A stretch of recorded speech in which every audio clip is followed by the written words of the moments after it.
Good evening. The Town of Los Gatos Planning Commission meeting of Wednesday, October 27, 2021 is now called to order. Director Paulson, would you please call the roll? Yes, thank you. Commissioner Suzuki. Present. Commissioner Tavana. Here. Commissioner Thomas. Here. Commissioner Barnett. Here. Commissioner Hanson. Here. Chair Janoff. Here. And let the record reflect Vice Chair Birch will not be able to join us this evening. Thank you. As the Planning Commission conducts this meeting on behalf of the Town Council and residents of Los Gatos, we encourage active participation, which is essential for democracy and critical to the work of the Planning Commission. Your participation can occur through written comments about agenda items submitted to staff prior to a meeting, which are always welcome and helpful. During our meeting, there are two opportunities for members of the public to participate. During verbal communications, an individual may speak on any topic not on the agenda. And during the hearing of a specific agenda item, any member of the public may speak about that item on the agenda. When called to speak, please state your name and address for the record. You may choose to speak anonymously if you prefer, and it is requested that you limit your comments to 3 minutes. We've now come to the verbal communications portion of our meeting, and at this time, members of the public are invited to address the commission on any issue not on the agenda. Dr. Paulson, do we have any members of the public wishing to speak at this time? Thank you, Chair Janoff. Again, anyone who would like to speak on an item that is not on the agenda, raise your hand. I see no hands raised, Chair. All right, thank you. The next item on our agenda is the consent calendar. We have one item to be acted upon tonight with a single motion, and that is approval of the draft minutes of the October 13, 2021 Planning Commission meeting. Does any member of the commission or member of the public wish to pull an item from the consent calendar? I don't see any hands raised.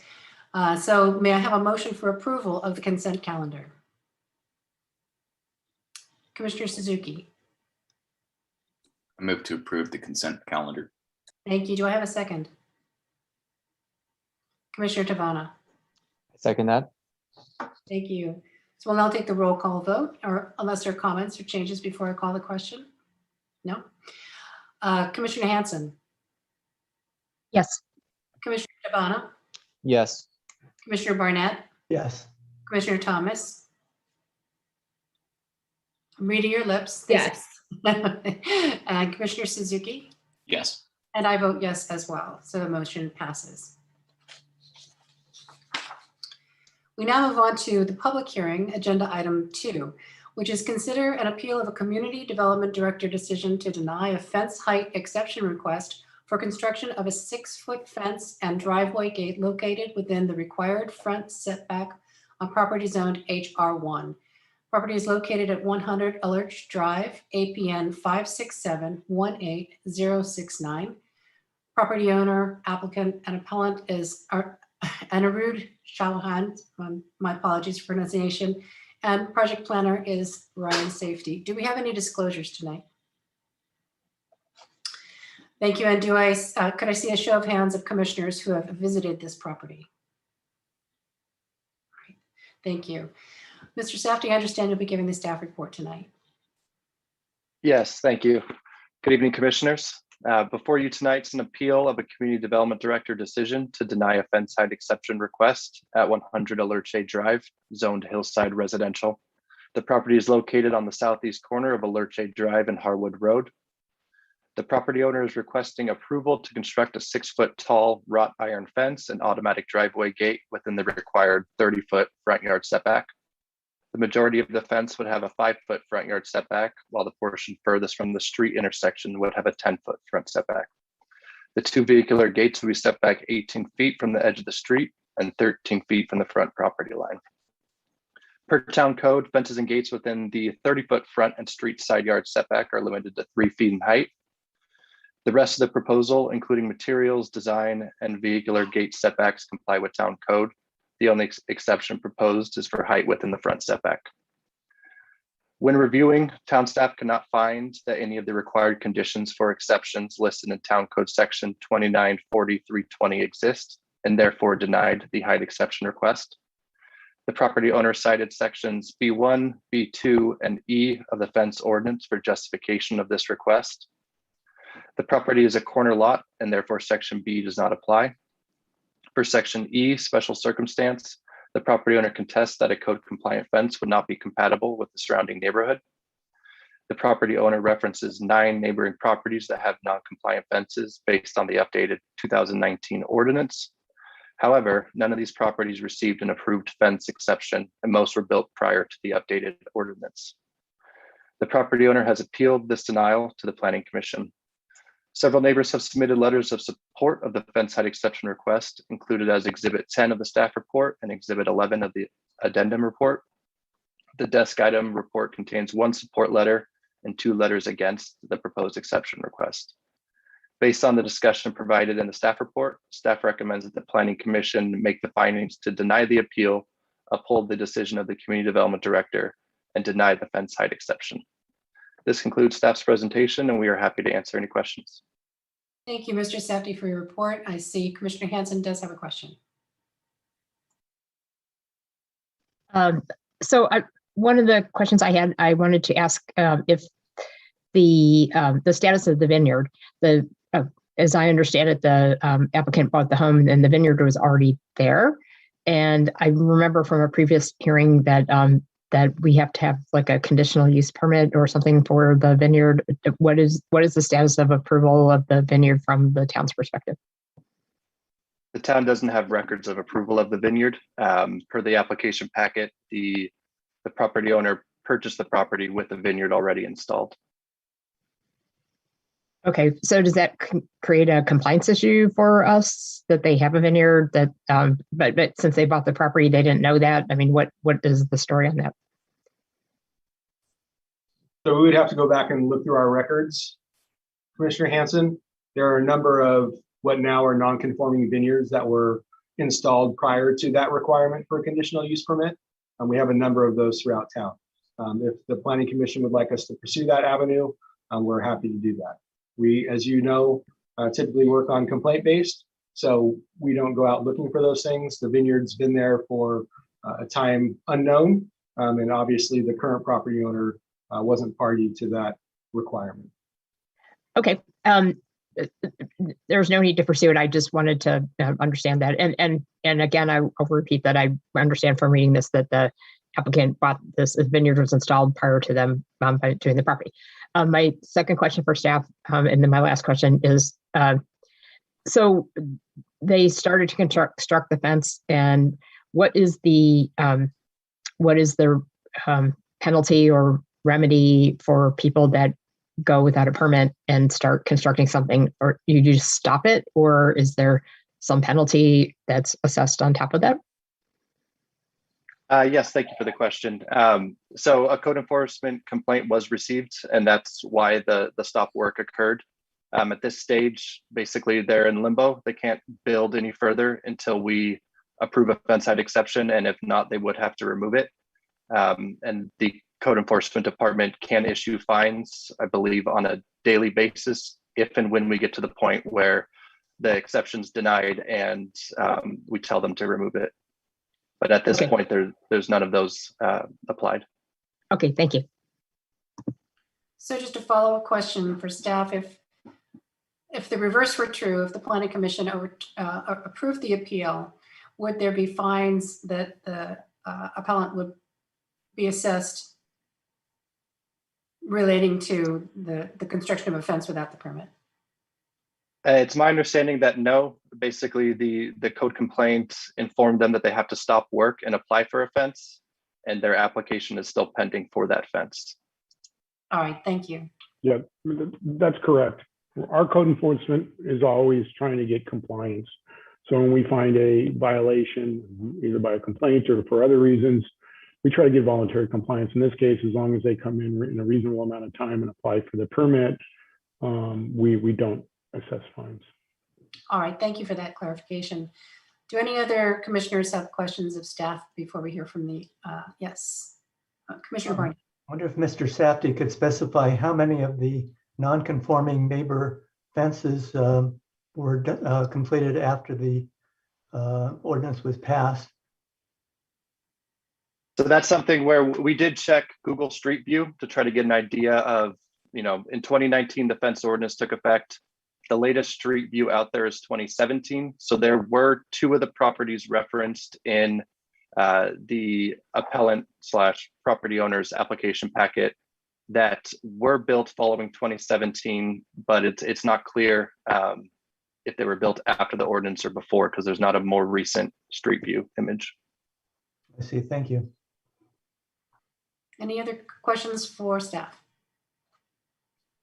All right, I don't see any hands raised. So at this time, we'll now open the public hearing and give the applicant up to 5 minutes to address the commission.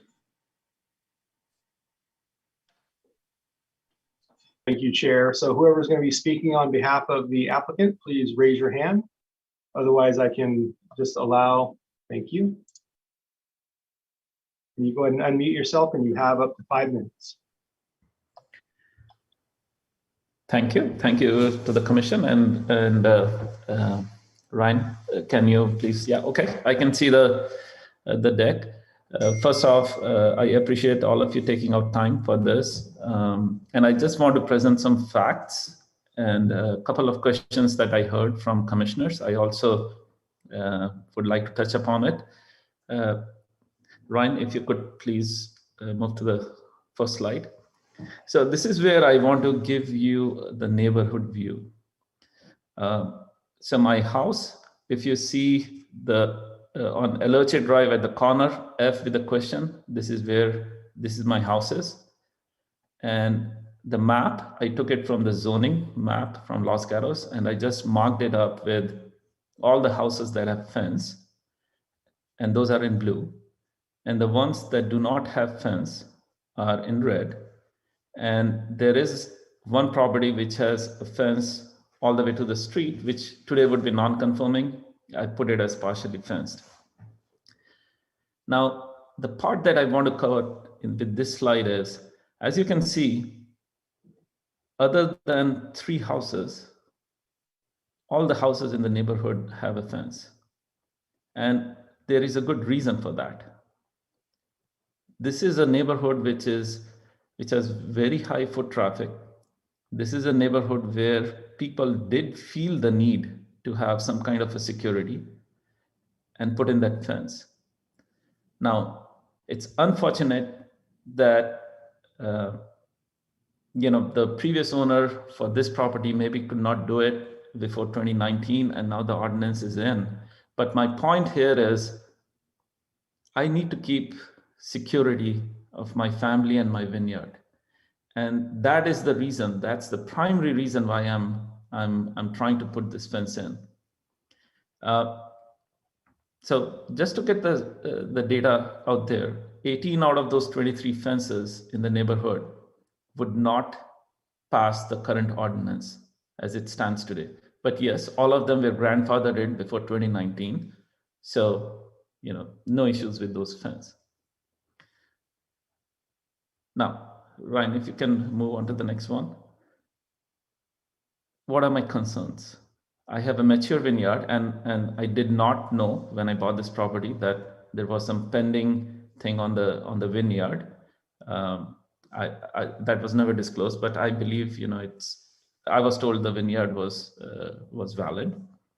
I need to save it from deer who love to chew on those grapes and those plants. The other thing that I want to cover is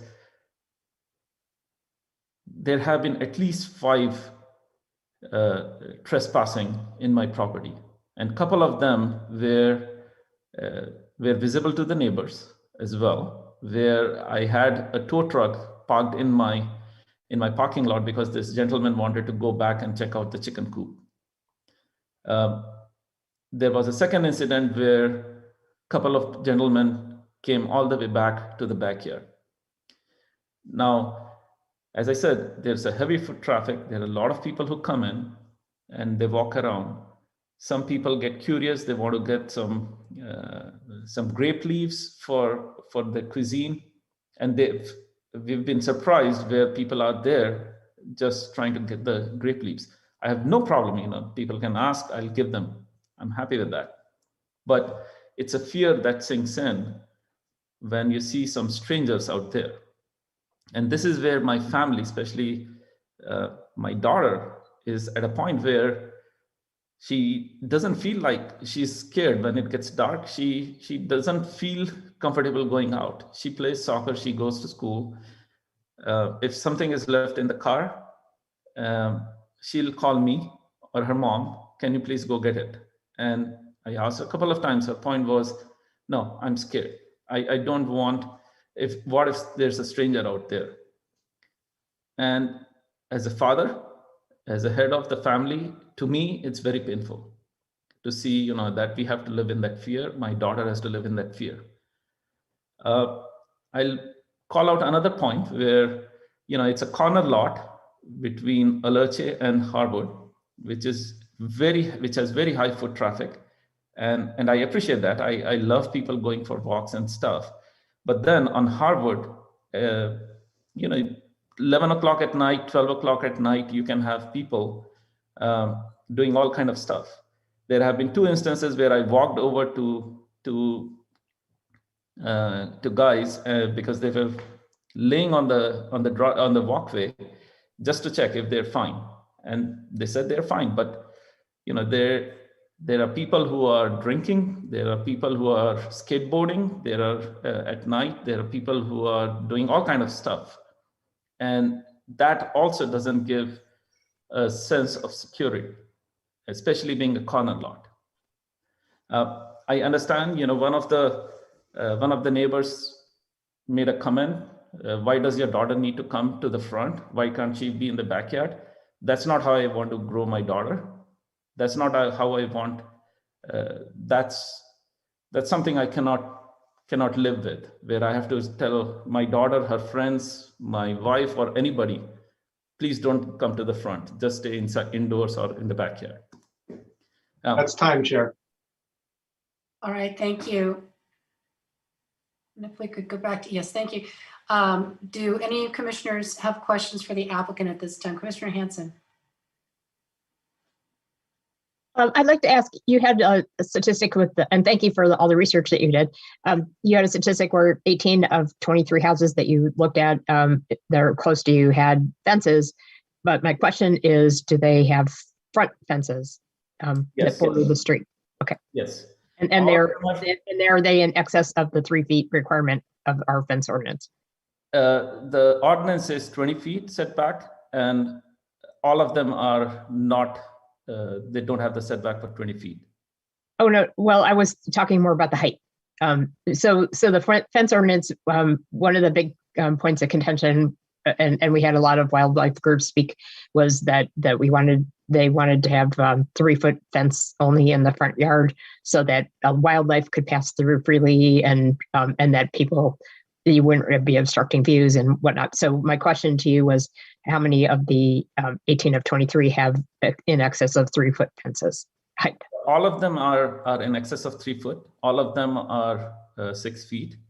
A lot of them are not wildlife friendly. And as Ryan had mentioned earlier, this fence that I'm putting in meets all other criteria. It's wildlife friendly. It's vision, it should be see-through 20%. This is 100% see-through. It meets all other criteria. And to answer your point, yes, all the fences are 6 feet. Okay, and then a follow-up question. The gates you're proposing to have, gates that open, are those also the same construction with the small iron rods? That is so correct. that you can see through them. That is correct. So the gate is going to be see-through, same as the fence, and the gates are also complying by the ordinance, the current ordinance of 18 feet setback from the street. Okay. All right. Thank you. Any other questions for the applicant? I don't see any hands raised. So at this time, we will open the public hearing and give, let's see, we're Lost my spot. So at this time, we'll open to members of the public who wish to speak on this item. Dr. Paulson, do we have Thank any you, members? Chair. Yeah, the first person will be Fred.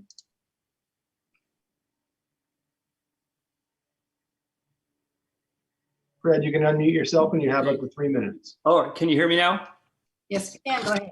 All right. Well, thank you, commissioners. And I hope that the commissioners took a moment to read my submittal on the crime in our eastmost Los Gatos portion that was submitted earlier today before 11 a.m. deadline. I won't talk on that because it'll take more than 3 minutes. I'd like to make 3 points with my 3 minutes here, though. First, Fred Faltersack, 125 Alerce Drive, Los Gatos. I'm also a corner house of Harwood and Alerce. First, I'd like to make corrections to references made to Alerce Drive CC&Rs. Phase 1 of the CC&Rs, which is the area where Ani lives as it pertains to fences. The CC&Rs state that any fencing closer to the street than the minimum building setback must be approved by the town of Los Gatos.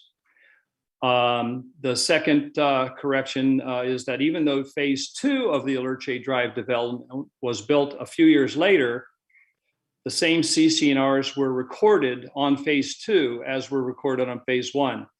I know this because I was the person who completed phase 2 and I used the same CC&Rs as phase 1. So that there would be continuity between both phases of Alerce Drive development. Also, 5 out of the 6 homes on phase 1 where Ani lives and 5 out of the 6 homes in phase 2, which is where I live, they're subject to these CC&Rs and they would be in violation to the current HR1 fence regulations. I mean, the point is that there is continuity with what Ani's trying to do versus what the current regulations, which were changed in 2019. Second, I believe that in this instance, there are clear and justified needs for Ani to have this exemption to the recently modified fence ordinance.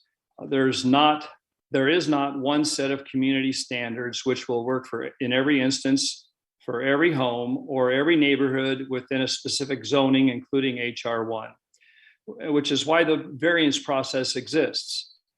I believe that the fencing variance in this instance is consistent with the Alerce Drive community as a whole, both phase 1 and phase 2. It fits in with exactly what has been in there installed prior to the ordinance change. My third and final point is that I moved up here into my Alerce home October 12th, 1986. That's 35 years and 2 weeks ago. We're entering much more dangerous times with police agencies being defunded, with crime rates reaching highs, criminals are being given early release from prisons by the thousands. And our communities are seeing auto theft, burglaries, assaults, and robberies on the rise with no signs of slowing. I personally believe that every person has a right to protect and defend his or his loved ones and their property. And I don't think it's right for another person or government agency to deny a family this protection. It just so happens the only 2 people that are against this this variance happen to be the only 2 properties that are contiguous to the applicant. And I happen to know that prior to Ani moving in, the prior neighbor of Ani's house had issues with neighbors there too. And I don't know if it's the property, the problems, I don't know what the issue is. Chair. I do know one last point. Interrupt you, Mr. Faltersack. Your time is up. Oh, I'm sorry. Thank you. You're welcome. Do any commissioners have questions for Mr. Faltersack? I don't see any hands raised. Thank you. Thank you. And Director Paulson, do we have any other members of the public who wish to speak? We do. The next speaker will be Ron. Good evening, commissioners and everyone. I'm 30 years resident of Los Gatos. I've been on alert for 11 years. I try to bring peace and friendship, but what is happening here, and I think Andy pointed out very clearly, he has the support of the community. This 90% plus are supporting him. Well, when he came first to me and asked me about the fence, I said, you're not trying for an exception, honey. You are trying to build exactly the same fence that most of your neighbors already have. Same height, same color, same distance, and so on and so on and so on. And all he's trying to do is, I walk on Harwood, I don't know if you guys do, is a place for hiking, is the training track for Lee High School varsity kids. It is a heavy traffic and more every single year. So he has a valid point. I wish this was an exception. He's trying to be conform with the rest of the neighbors. I think we should actually tell him, as long as you're doing exactly what the other neighbors, most of them have done, we're fine with it. But here we are in this hearing for an exception. He's not trying to be unique by no means. He just wants to have the same rights, the same fence that all of us already have. Thank you for your time. Thank you for your comments, Mr. Zerny. Do any commissioners have questions for the speaker? I don't see any hands raised. Director Paulson, do we have any other members of the public wishing to speak? We do. The next speaker will be, looks like Stosh.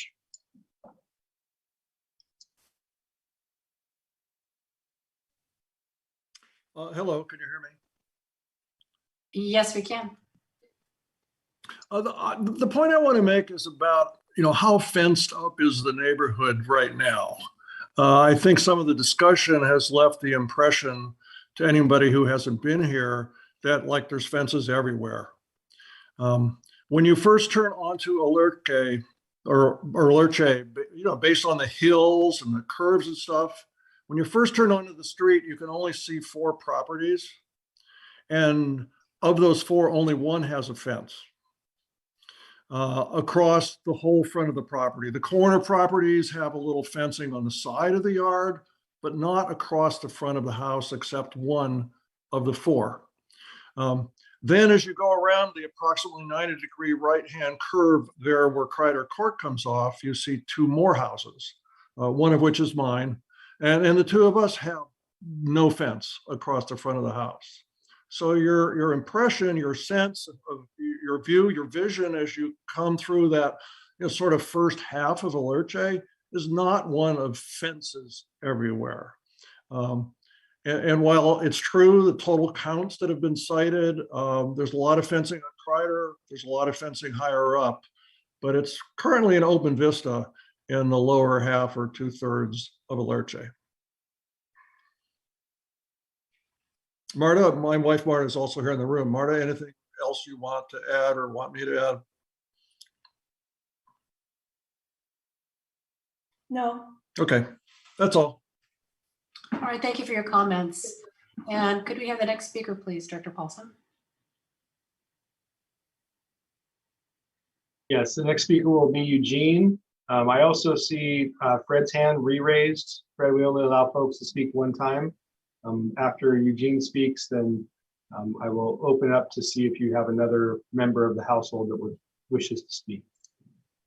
So up now is Eugene.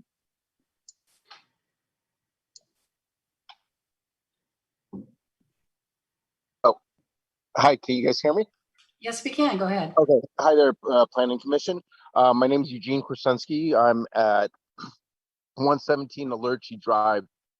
So I'm probably one of the newer members of this fantastic community. And I'll tell you this. So we used to live not too far away from this location. And one of the things that we hated about that location, although it was a great location, our cars got robbed like 3 times. There was people constantly in our front yard. It was kind of a similar layout.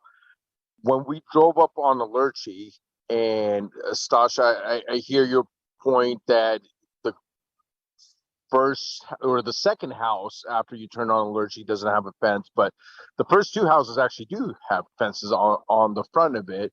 And then after that, most of the other houses have fences. But what I felt was like it was a safe community. And when I pulled up to the house that we ended up buying, it actually was gated and fenced. And we literally, one of the reasons why we bought it was because it was fenced. We felt safe and we felt the security that we could get from just literally having this fence. We're like, oh my gosh, we don't have to come home and we don't have to sit there for hours going through our cameras to figure out why our cars are ransacked and everything is missing. And, you know, we have 4 children and we feel safe because of it. And, you know, especially with Alerchi, I don't know how many folks are familiar with Alerchi. We get a ton of foot traffic through that street, which we love, but not 100% of it is good foot traffic, right? So that fence really is just, you know, security. And I also think what Ani's trying to do matches what everybody else already has in there. And it's probably one of the things that when he was looking to buy that property, looked at all the other houses and said, look, everyone else has fences.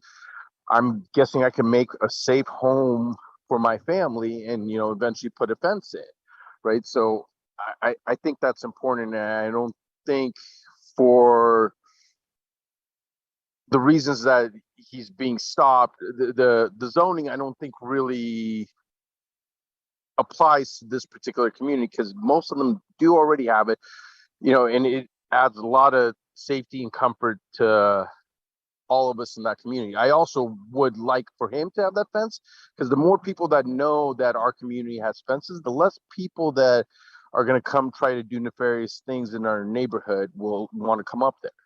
You know, if we're all, you know, somewhat protected, plus, you know, his fence is pretty see-through. It's not an obnoxious fence. It's exactly like our fence, exactly like our neighbor's fence, and exactly like our other neighbor's fence, and exactly like the other neighbor's fence. So I really think we should allow Ani and his family to have some sense of security and have the fence that they need to be able to provide that. Thank you. All right, thank you, Mr. Kozinski, for your comments. Commissioner Hanson has a question for you. Thank you for your comments. I heard that you have a fence. Is your fence also in the front setback? Absolutely. Yeah. Okay. My fence is 6 feet tall. It's within the setback. It was built before the rules changed. Of course, I didn't add it on, but I mean, honestly, I wouldn't have bought my house had I not known that fence was there. Okay. Thank you. Any other questions? Commissioner Barnett. Yes, have you personally observed any criminal activity or nuisance activity in the area of your home? I have. In fact, I'm going through my mailbox is actually on the outside of my fence, and my mailbox, I'm dealing with somebody that just got stopped in Stockton with setting up a Comcast account under my name because they stole mail out of my mailbox and set up new accounts. They literally just got arrested last week. Thank you for that input. All right, any other questions for the speaker? I don't see hands raised. Dr. Paulson, do we have anyone else wishing to speak?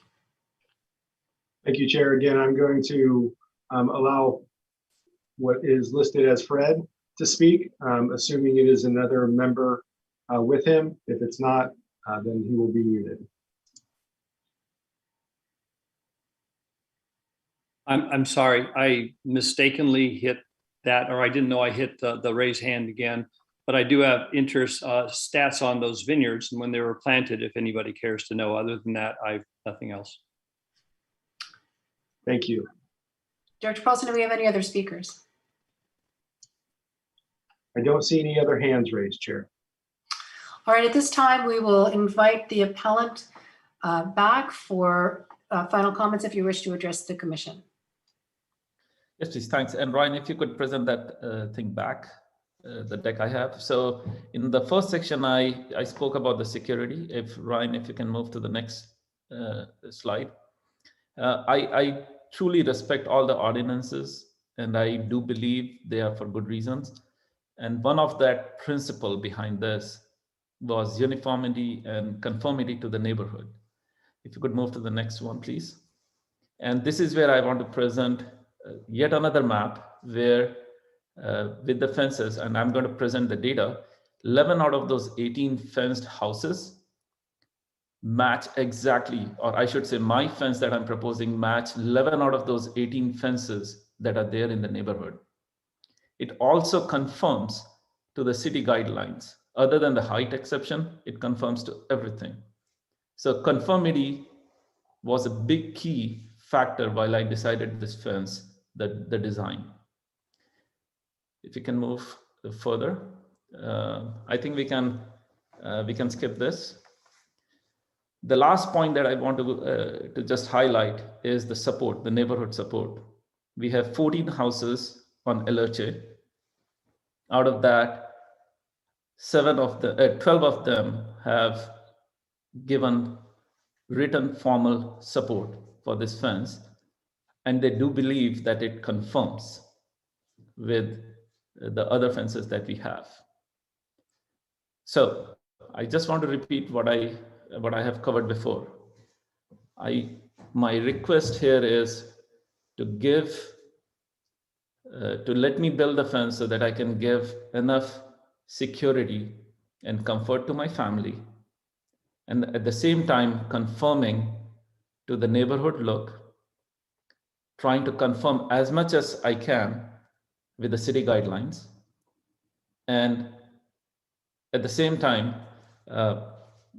give a life to my family, which I don't regret later, where my daughter tells me, "Hey, I didn't feel secure." I don't want that.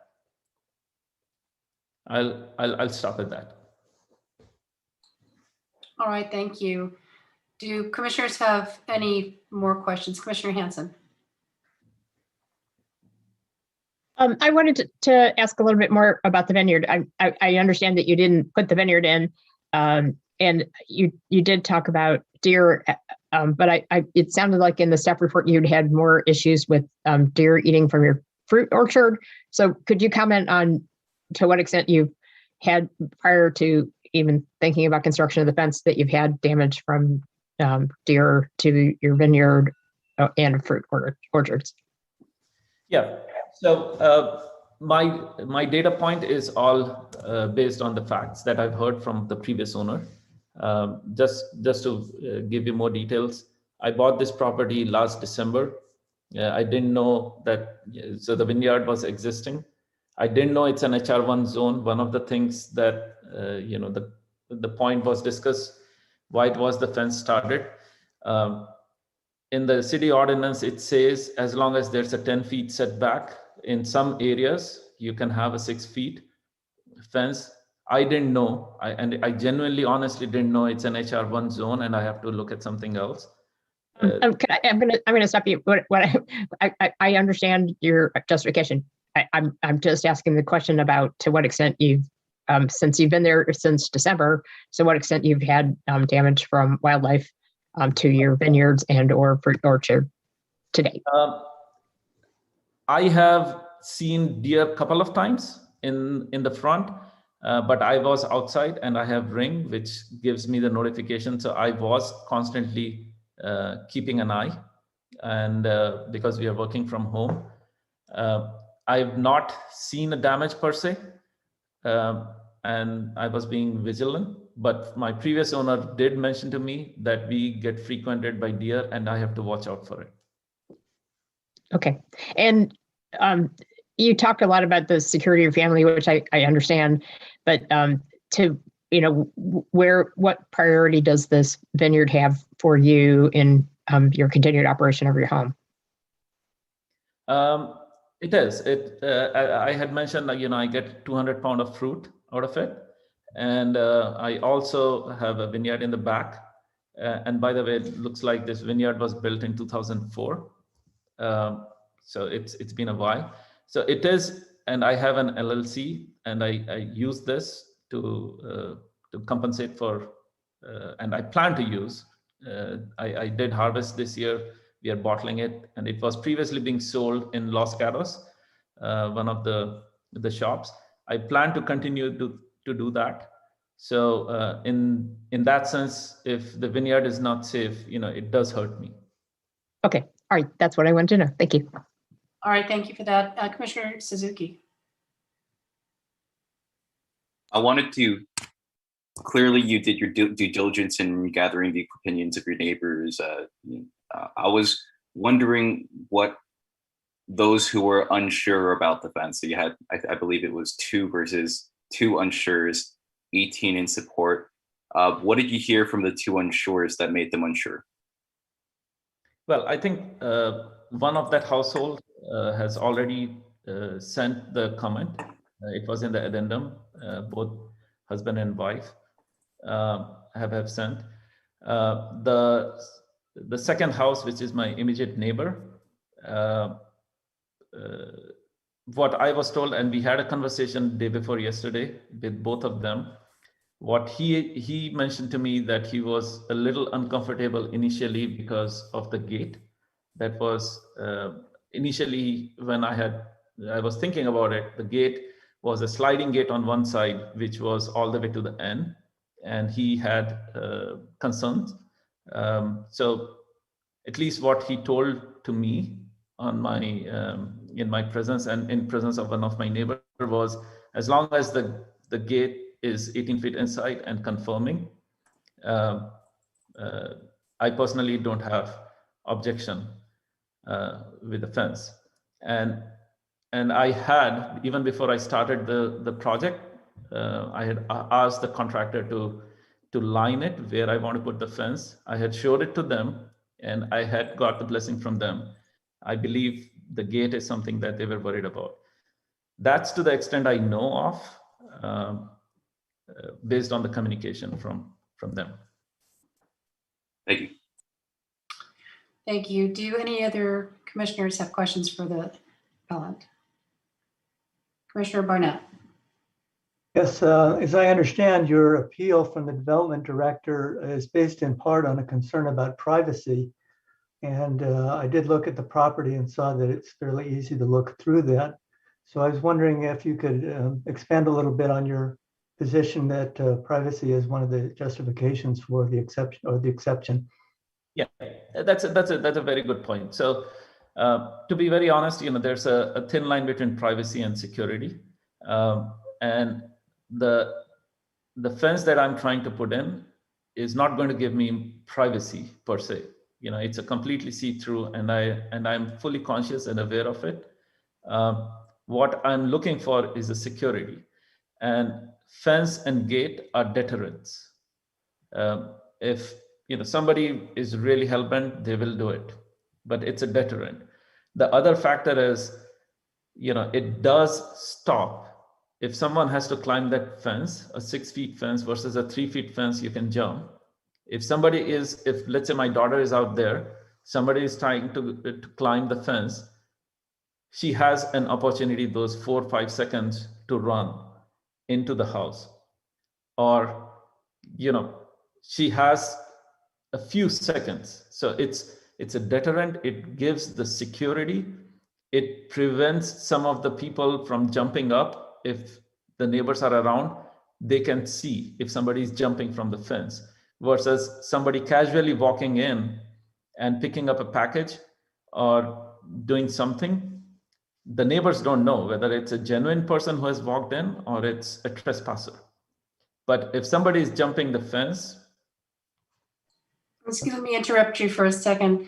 Commissioner Barnett, Yes, you've answered my question with respect to the privacy issue. All right, thank you. And thank you to the appellant. Any other questions at this time? And Chair, just a point of clarification, I see Stasha has his hand raised again. That portion of the hearing has closed. There'll be no more opportunity for public comment on that item. All right, thank you for that. All right, I don't see any other hands raised from the commissioners. So at this time, I will close the public hearing on this item and ask commissioners if you have any questions of staff, wish to comment on the application, or introduce a motion for consideration. Commissioner Hanson. don't know where the commission would come out on it, but the staff has recommended that we deny the appeal. So I was just trying to understand in terms of if we were going to go a different direction, what the findings needed to be. I saw in Exhibit 2, it was only that of CEQA. Do we also need to make findings relative to the code as to what reasons we would give an exception? Thank you, Commissioner Hanson. Yes, we would be looking for justification for a decision that is contrary to our original decision, as you would with any appeal. So any justification, if you can tie that to the specific exception requirements, that would be great. Thank you. Any other comments, questions, observations? Commissioner Hanson and then Commissioner Thomas. Actually, if you want to let Commissioner Thomas go, that's fine. But I was going to comment, not ask a question. So, okay. So I have a few things to say.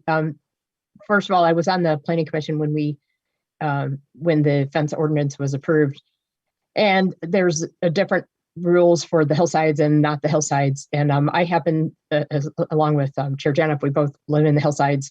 I'm familiar with a lot of the things that were brought up by the applicant and the neighbors in terms of foot traffic and security and safety and whatnot.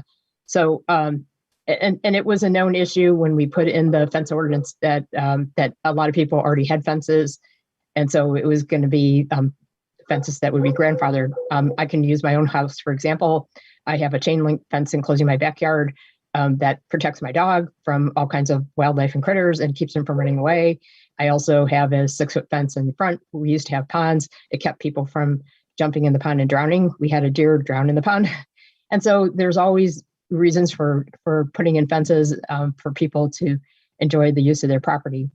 And so as I was, listening to this whole thing, I thought one of the things that was really compelling is not only their concerns about security, but it's a known issue that deer eat vineyards and they would eat fruit.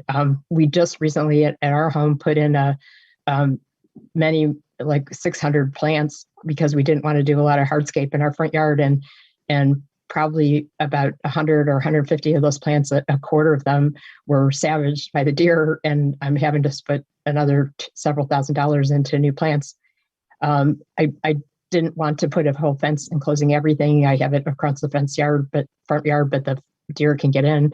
So I'm sympathetic to the concerns about the vineyard. And for that reason alone, not to mention the security, I think that this warrants an exception. I also was a little surprised that there isn't an exception for a corner lot in here. Sometimes with other things we do, we have a corner lot. And this is an unusual lot because there's two full sides that are basically fronting the street. And so I think it's justified for them to have an exception. And if I were going to make a motion, I would be looking at D and E in terms of special security concerns and special circumstance because of their corner lot and their vineyards. Unless commissioners have other comments, it sounds like Commissioner Hanson has the making of a motion. But before we went that direction, I wanted to give other commissioners an opportunity to comment. Yes, Commissioner Suzuki and then Commissioner Tamana. I wanted to ask staff if possible. One of the figures that was brought up was that 18 out of 23 had front fences. I just wanted to confirm this number, well, within the vicinity that he was talking about. So staff was given that information at the same time as you were. We haven't had a chance to go through and review each one. I can say though that there are several out there in the neighborhood. I'm not sure on the exact number though. So we know that there were a bunch of fences and they were indeed grandfathered in 2019. That is correct. Yeah. Okay, thank you.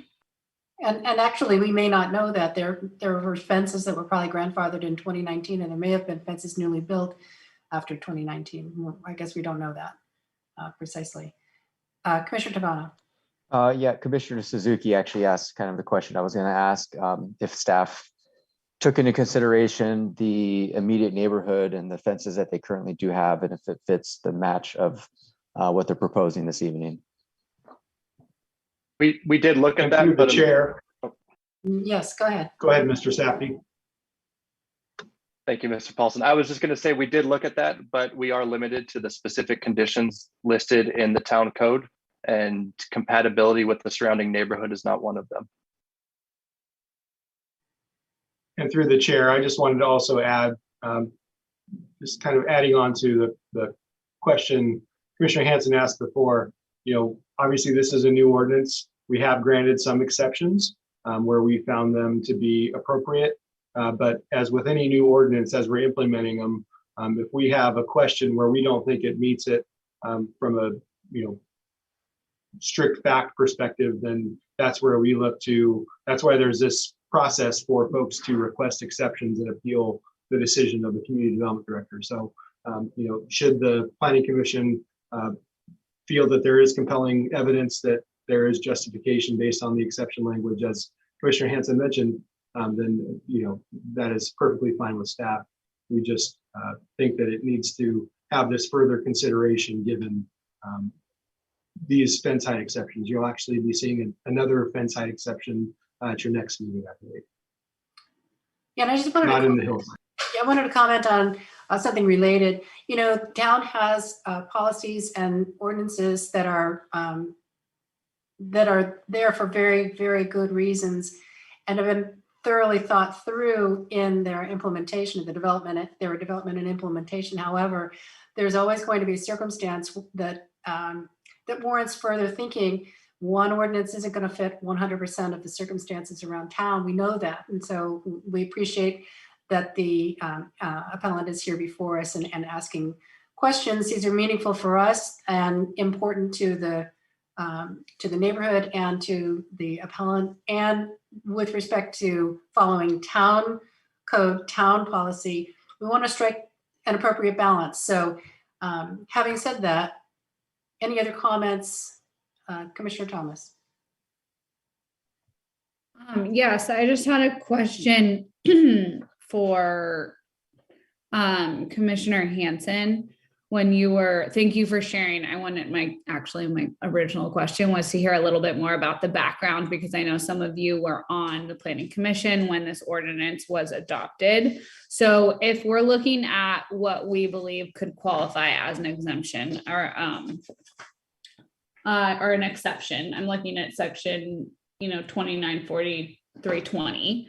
Are you thinking D and E, a special security concern and a special circumstance exists because the lot is a corner lot? Is that what you were thinking is why we could? Yeah, yes. I also, under E, I would say that the vineyard is a qualifying factor because it's a special circumstance that not everyone in the neighborhood necessarily would have, or everyone in the hillsides. Yeah, and I feel like the vineyard also, like, there is a special security concern specifically for the vineyard. Okay.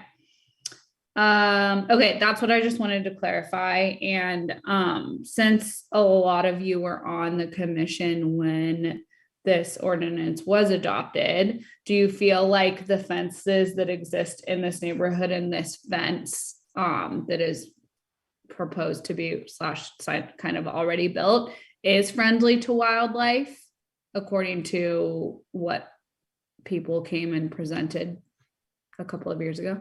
Yeah, let me comment on that before Commissioner Hanson. The fence ordinance for the hillside was intended to respect the movement of wildlife. And that meant through a fence, under a fence, or over a fence. So all of those abilities to move freely about the terrain were the primary objective. There were exceptions made for fencing within a perimeter, within an area that children might be playing, or gardens might be, or some agricultural needs. So in this instance, I think that, as Commissioner Hanson has said, the agricultural feature of this property and the fact that the appellant is using the fruits of the vineyard as an economic means to maintain and further his business, I think that's a compelling argument for me. I do feel the security issue is an interesting point. I'm not entirely sure I would use that as one of my rationale, because anybody in town could say, I'm feeling insecure, I want to throw up a 6-foot or an 8-foot fence. So I'm not entirely sure about the security of the family. I mean, this sort of does that to the appellant's satisfaction, but I'd be more comfortable sticking with just E as the rationale for exception. Commissioner Hanson. And thank you, Chair Janoff. When we considered the fence ordinance, we had a lot of testimony from wildlife organizations, and as Chair Janoff said, what we're talking about is the applicant or the appellant wrongly stated that his fence would be wildlife friendly, because it wouldn't be, because we're talking about is a 3-foot fence, maybe like a couple wood beams where any animal could jump through, over, or go under. And so that's not what he's talking about building.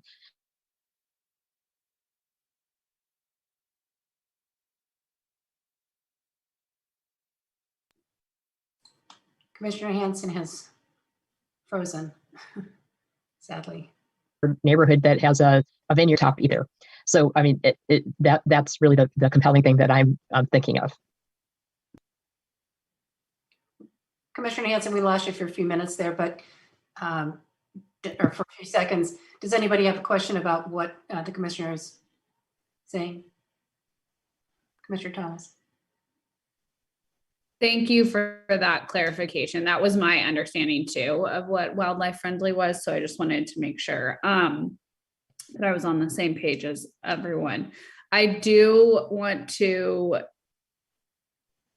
just go back to what you said, Chair Janoff, because I know that this fence situation has come up before, and we've had issues with, like, anyone can just say, I don't feel safe in my home, I want to build a high fence. And then like, security and safety is justified, but it is also a thing that is really difficult. So I agree that I think that I don't feel like there is a particularly special security concern unless it is actually for the security of and safety of the vineyard itself, which I don't know if that is like how we can interpret the language in the exceptions, or if the town attorney would like to comment on that. Like, does a special security concern just mean to persons, or does it mean to property also? So I know the town attorney is having trouble with internet as well. So I would just say that that is up to the commission to decide. And if the town attorney, oh, here he is, he has additional comments. But I would just generally say that the commission can make that determination. That's exactly what I was going to say. That's your determination.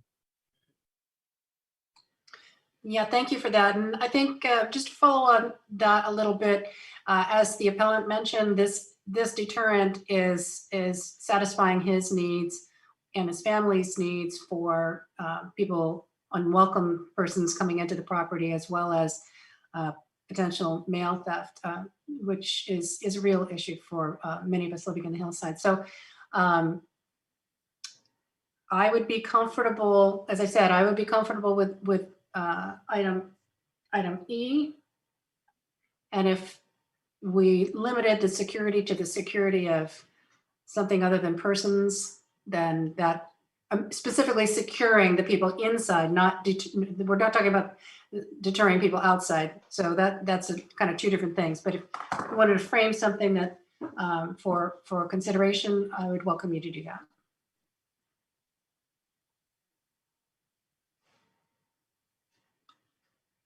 Commissioner Hanson. I didn't hear from staff that we needed to have multiple, findings, as long as we could find one thing. So I think, to be conservative, we could go with E, and on the basis of the vineyard and the fruit orchard, and then they have the added benefit, as Chair Janoff mentioned, of it will, deter some people from walking into their yard and might make them feel safer. But I agree with Chair Janoff.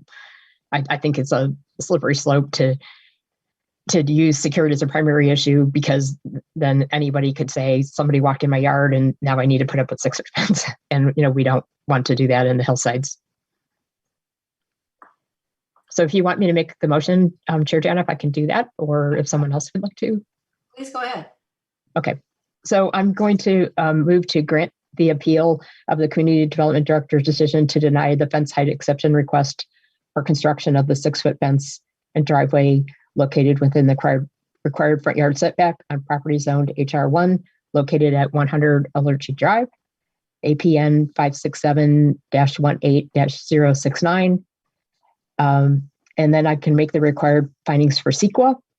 And then also I can make the finding on our town code 29-40-0320 or 820, I can't say for sure, but which is related to the fence. And I would make the finding on E that a special circumstance exists, including lot size or configuration, when strict enforcement of these regulations would result in undue hardship.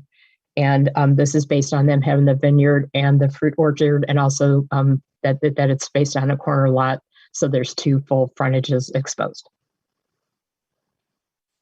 Thank you. And it is section 032. Thank you. And also the staff did prepare conditions in Exhibit 3. So I would add that to the motion. All right. Thank you for the motion. Do I have a second? Second the motion. Thank you, Commissioner Barnett seconds the motion. Any further discussion? I don't see hands raised, so I'll call the question. Commissioner Hanson, Yes. Commissioner Tavana, Yes. Commissioner Barnett, Yes. Commissioner Thomas, Yes. Commissioner Suzuki, Yes. and I vote yes as well. So the motion passes. Director Paulson, are there appeal rights? Thank you, Chair Janoff. Yes, there are appeal rights. Anyone who's not satisfied with the decision of the Planning Commission can appeal the decision to the Town Council. Forms are available online and at Town Hall. There is a fee for filing the appeal, and the appeal must be filed within 10 days. All right, thank you for that.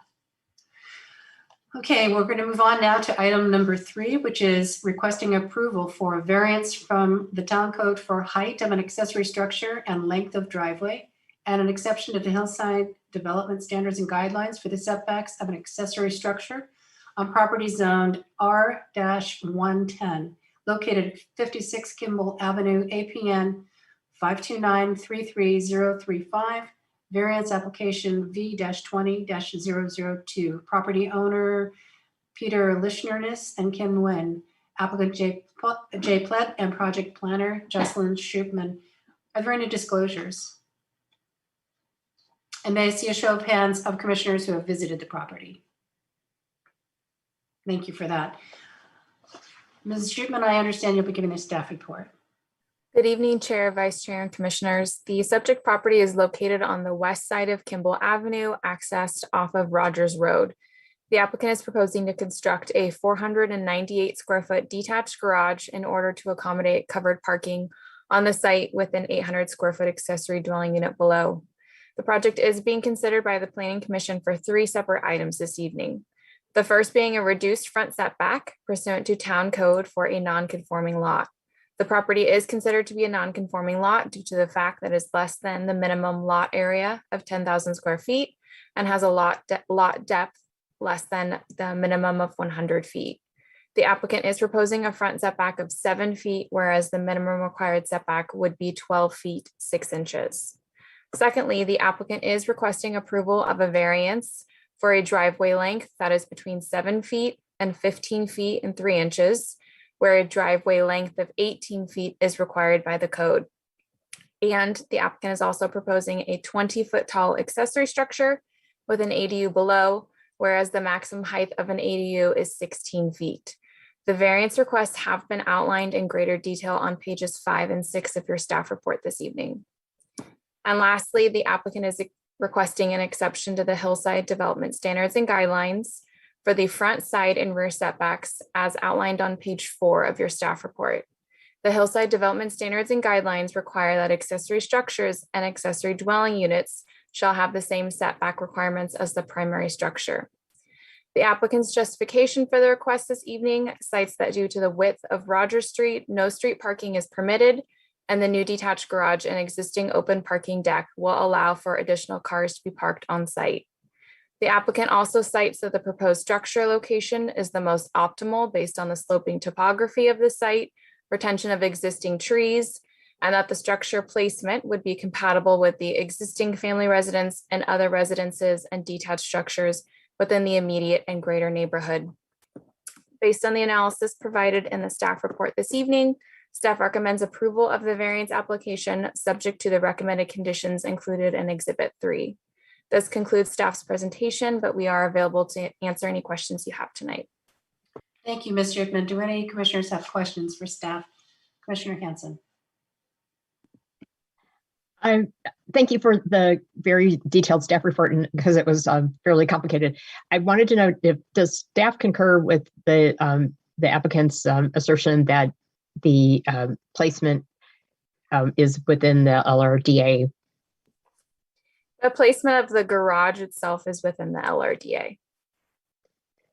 But the ADU is not? There are portions of the ADU that are outside of the LRDA, yes. Okay, thanks. Any other questions of staff? I don't see any hands raised, so at this time, we will open the public hearing and give the applicant up to 5 minutes to address the commission. Thank you. Okay, looks like we have the applicant speaking. Jay, you have up to 5 minutes. Okay, good evening, members of the commission. We believe that we've designed an optimal structure to the existing conditions of the site. This project does not even require a grading permit. We placed everything in such a way as for minimal disturbance on the site. The design complements the companion house. It also complements a lot of other structures in the neighborhood of similar style. Like I mentioned, it does not require a grading permit. We worked with staff from the inception of this project. It was probably been over a year now. And we consulted numerous times with different height things and working with them on clarifying and lowering some issues as we could.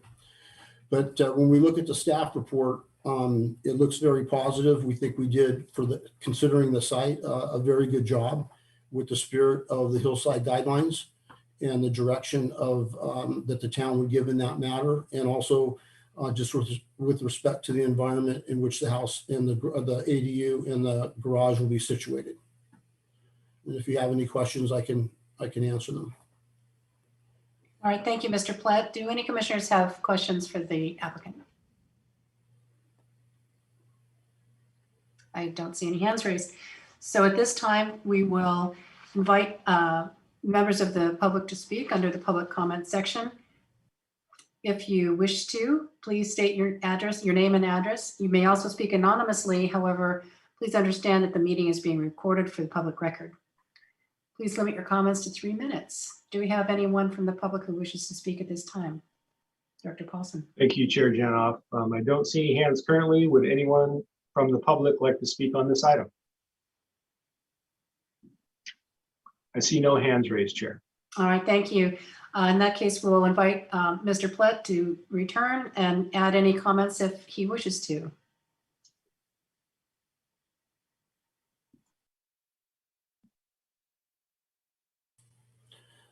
Yeah, I would like to just add that the neighbors have been consulted by the owner and they are in support of the project.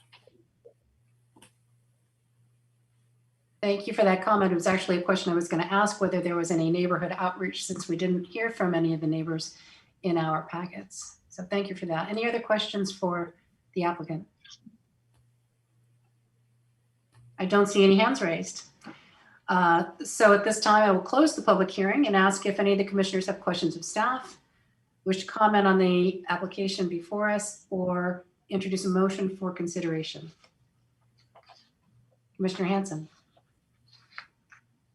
I have a question for staff, and it revolves around, I think I know the answer, but I wanted to make sure that this is a combined application for a garage and an ADU. And supposing that the garage weren't part of it, would we have any grounds for, other than the height, for denying the ADU? Because the laws in California are encouraging ADUs so much. I can start that, and if Ms. Shootman has anything additional. So, for instance, let's say it was just a roof deck parking like they have currently with an ADU under it. You still would have the exception for the height of the ADU because it doesn't meet our 16-foot max as required by state law. However, state law also requires that, you can't impose any provisions of your codes or policies if it doesn't allow for an 800 square foot ADU. So either way, we probably would be before you. We could have them look at other options for siting the ADU. However, given the slope of this lot, I think that they would still be in the position where they would need a height exception, even if it was strictly the ADU. Okay. And then one other question: how do most of the houses in this neighborhood have enclosed garages? It's a bit of a mix out there. If you travel along Rogers Road, there are some that have the open parking deck. You'll see some carports. You will see some detached garages. So I would say that there's quite a mix along this portion of Rogers. Okay, good. Thank you. Any other comments, observations? Commissioner Thomas. I think that when I went and looked at the neighborhood and the whole area, I drove up Kimball Ave and Rogers Road and really tried to look around, especially from Kimball, since that's like the side that the height variance is really impacting. I felt like this like fit in with the rest of the neighborhood, and I felt like it conformed. And like Ms. Shootman just said, that there are like various types of structures. It's like a very diverse area architecturally. Like there's some really old cool historic homes there, and then there's some newer things. And so I felt like personally that when I looked through the findings that were presented by staff, it was very easy for me to come to the conclusion that I agreed with them. So I am curious to see if any of the other commissioners had any major concerns that I missed. And thank you for that. And in response, yes, Commissioner Devana. I was just going to add really quickly that I support this project. Considering the lot, I did drive this area. I've been in this area many times in the past for other reasons. It's a challenging neighborhood, challenging lot, and I think what they're proposing tonight is very reasonable considering the challenges of the lot, and I support the project. Thank you for that. Commissioner Hanson. I was going to say, when I first looked at the size of the lot, if they were trying to add anything at all, I figured there were, and also the slope in the lot, I figured there was going to be some exceptions. So I think it's perfectly reasonable for them to want to have a garage to minimize having to have cars on the street and whatnot. And then they still have some places for guests to park. And I think, of course, the ADU makes a lot of sense. We need more housing badly in Los Gatos. So I think for that, all that, the few exceptions that they've asked for, given the constraints of this lot, seem very reasonable to me. Thank you. And any other comments from commissioners? I don't see hands raised, but I would concur with the comments that Commissioner Hanson, Tavana, and Thomas have made, and would invite Commissioner to introduce a motion. Commissioner Barnett. I agree with the other comments and I propose a motion. Please go ahead. I move to approve for variance from the town code for the height of the accessory structure and the length of the driveway, and an exception to the Hillside development standard and guidelines for the setbacks to the accessory structure on properties owned R1 R110, located at 56 Kimball Avenue, APN 529-33-035. Variance application V-20-002. Property owner Peter Lischnernis and Kim Nguyen. The approval is subject to the conditions set forth in Exhibit 3 of the staff report and conformance with the plan set forth in Exhibit 8 of the staff report. And I have a number of findings that I understand are required. I can make the following findings: that the project consists of a detached garage and an ADU below, which meets the objective standards of Chapter 29 of the Town Code zoning regulations, with the exception of the reduced front setback and the variances requested in the application. That the proposed project is categorically exempt pursuant to the adopted guidelines for the implementation of the California Environmental Quality Act, Section 15.303, new construction of conversion of small structures. I can find that the project meets the objective standards of Chapter 29 of the Town Code, other than the requested reduced front setback, subject to the variances requested for the accessory dwelling unit and the length of the driveway. That is required by Section 2910-265, subparagraph 3 of the Town Code. The findings for the reduced setbacks on the non-conforming lot set forth on page 1 of Exhibit 2 are approved. I can further find that the project complies with the Hillside development standards and guidelines, with the exception of the front, side, and rear setbacks requested in the application. The applicant has provided compelling reasons and evidence to support the granting of the setback exceptions to the Hillside development standards and guidelines. I can make the finding for the required compliance with the Hillside development standards and guidelines as set forth on page 74 of the staff report, including that the applicant has provided compelling reasons and evidence to support the granting of the setback exceptions to the Hillside development standards and guidelines. And I can further make the findings as required by Section 2170 of the Town Code for granting a variance as set forth on page 74 of the staff report, which is page 2 of Exhibit 2, subject to the conditions in Exhibit 3. And that's my motion. Thank you. And a question for staff. Did the motion introduced by Commissioner Barnett cover the areas that staff needs to have in our motion? It did. The only clarification I would add is also in reference to the development plans, which are in Exhibit 7. All right, thank you. So the maker of the motion would be amenable to adding that. I would look for the motion to be seconded. I certainly approve that suggestion. Commissioner Tabana. I'll second the motion. Thank you for that. Any further discussion? I don't see any hands raised, so I'll call the question. Commissioner Hanson I vote yes. and Commissioner Tabana. Yes.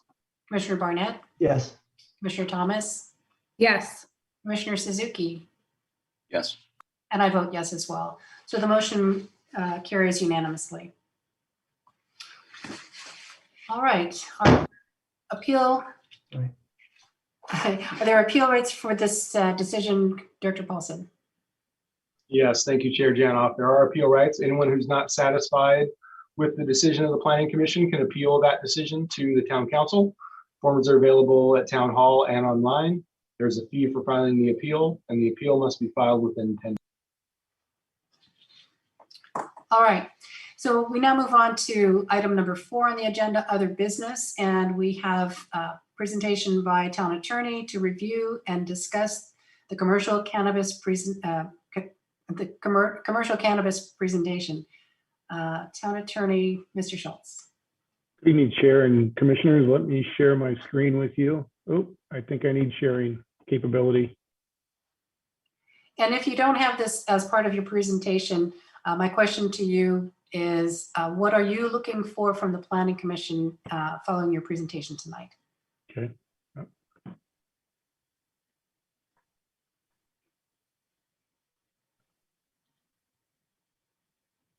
Mr. Schultz, I made you a co-host, so hopefully you can share. There we go.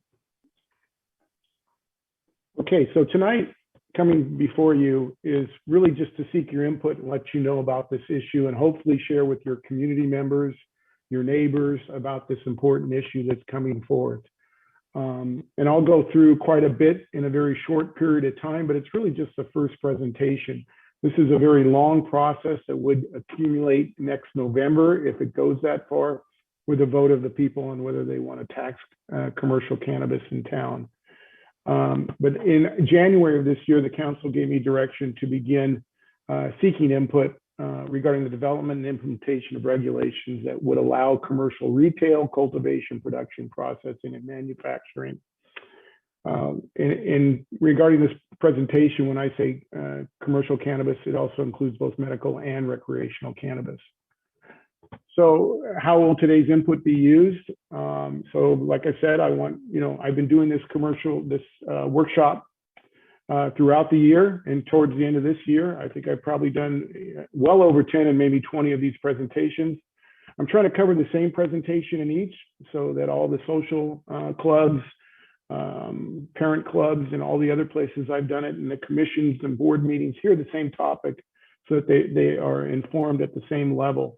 We have an online survey right now. There'd be another one if we move forward in the spring, and that one's on our website, and I'll give you the link later on, and would ask that you not only fill out that survey, but again, tell your community and friends. Following the workshops, I will bring back a summary report to council and get further direction on whether they want to move to phase 3. We're in phase 1 right now. I'll go into a little bit later on what phase 2 and phase 3 will be. A couple things I'll go over is just the applicable state law and federal law, an overview of the commercial cannabis industry and the different, cultivation and manufacturing and testing and retail stores, and then provide you with an opportunity to ask any questions or additional information that you think will be valuable. So cannabis is a plant containing more than 80 biological chemical compounds that affect each body differently. The industry has changed and shifted away from the term marijuana to cannabis. It did that a few years ago, and now when you see legislation up in Sacramento, they've also now shifted away from marijuana and cannabis, but they're interchangeable. Someone mentions marijuana or cannabis, and someone says, what's the difference? There is no difference. The compounds in cannabis are THC and CBD. THC is a psychoactive compound that provides a high, and the CBD is known to produce health benefits, but has no psychoactive ingredients in it. Cannabis in the U.S. has a long history. It was used and allowed up until 1937. Most people think it was prohibited in 1937, but the 1937 Marijuana Act, and that's the way it was spelled. It was spelled with an H, not a J. But back then, it really wasn't a prohibition. It just imposed such high tax fines and other penalties that it effectively banned it. And then in 52 and 56, they even did more mandatory sentencing requirements and increased punishments and fines if you took it across state lines and other things.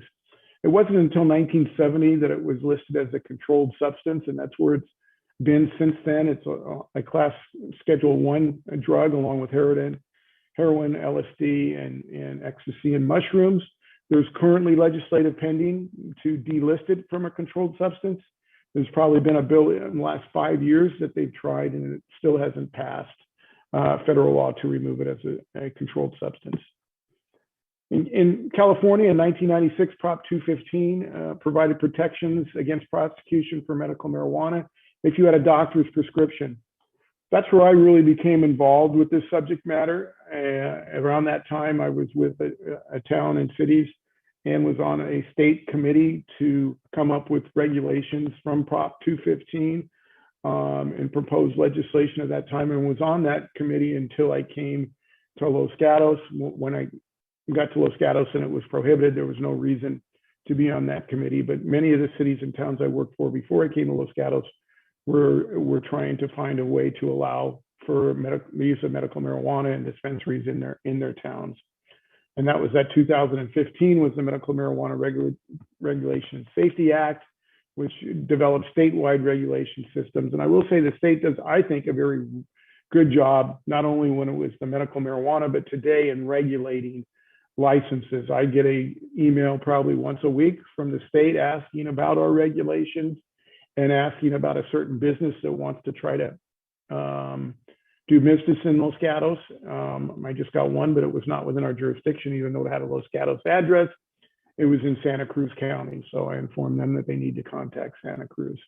And then there's all sorts of regulations just on the manufacturing and processing manufacturing.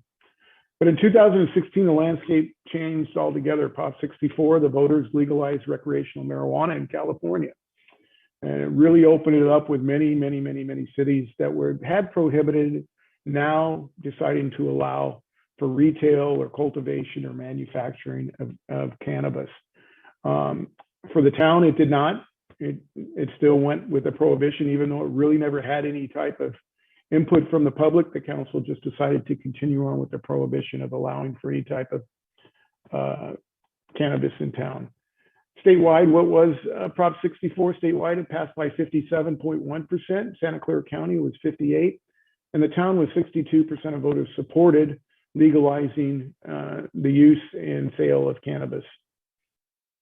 What does Prop 64 allow? Residents can grow up to 6 plants per household. However, the state regulations allowed cities and towns to decide whether to allow the 6 plants to be grown indoors or outdoors. So we did prohibit outdoor cultivation of plants. So right now in the town of Los Gatos, you can allow, and it is allowed to grow 6 plants per household indoors. We have to allow that by state. If you're over 18, you can buy if you possess a doctor's recommendation. If you're 21, you can legally buy it at a legal retail location. Cannabis still cannot be consumed in public, and it cannot be carried across state lines. The big issue is that what we fought for all the years too is local control, and that is cities and counties may completely prohibit commercial activities. So we still have the ability, at the end of the day, council could say we still want to prohibit any type of commercial cannabis other than that 6th plant that the state requires. I am concerned though, bills have been introduced to take away our local control, just as you see it over and over with land use issues. There's quite a bit of lobbying going away to take away our local control regarding this issue. And that's also why I wanted council to at least have the discussion about this issue.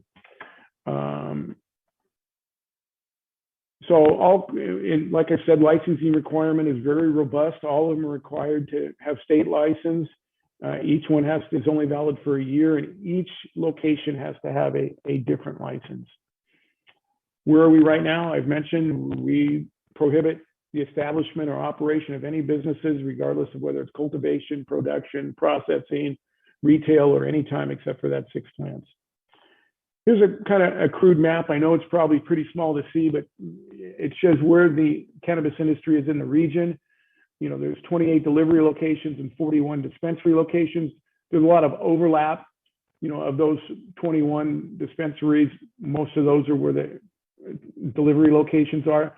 This map starts up in San Carlos, up in this area, and way down here is Los Gatos. And you can see most of them are concentrated in San Jose.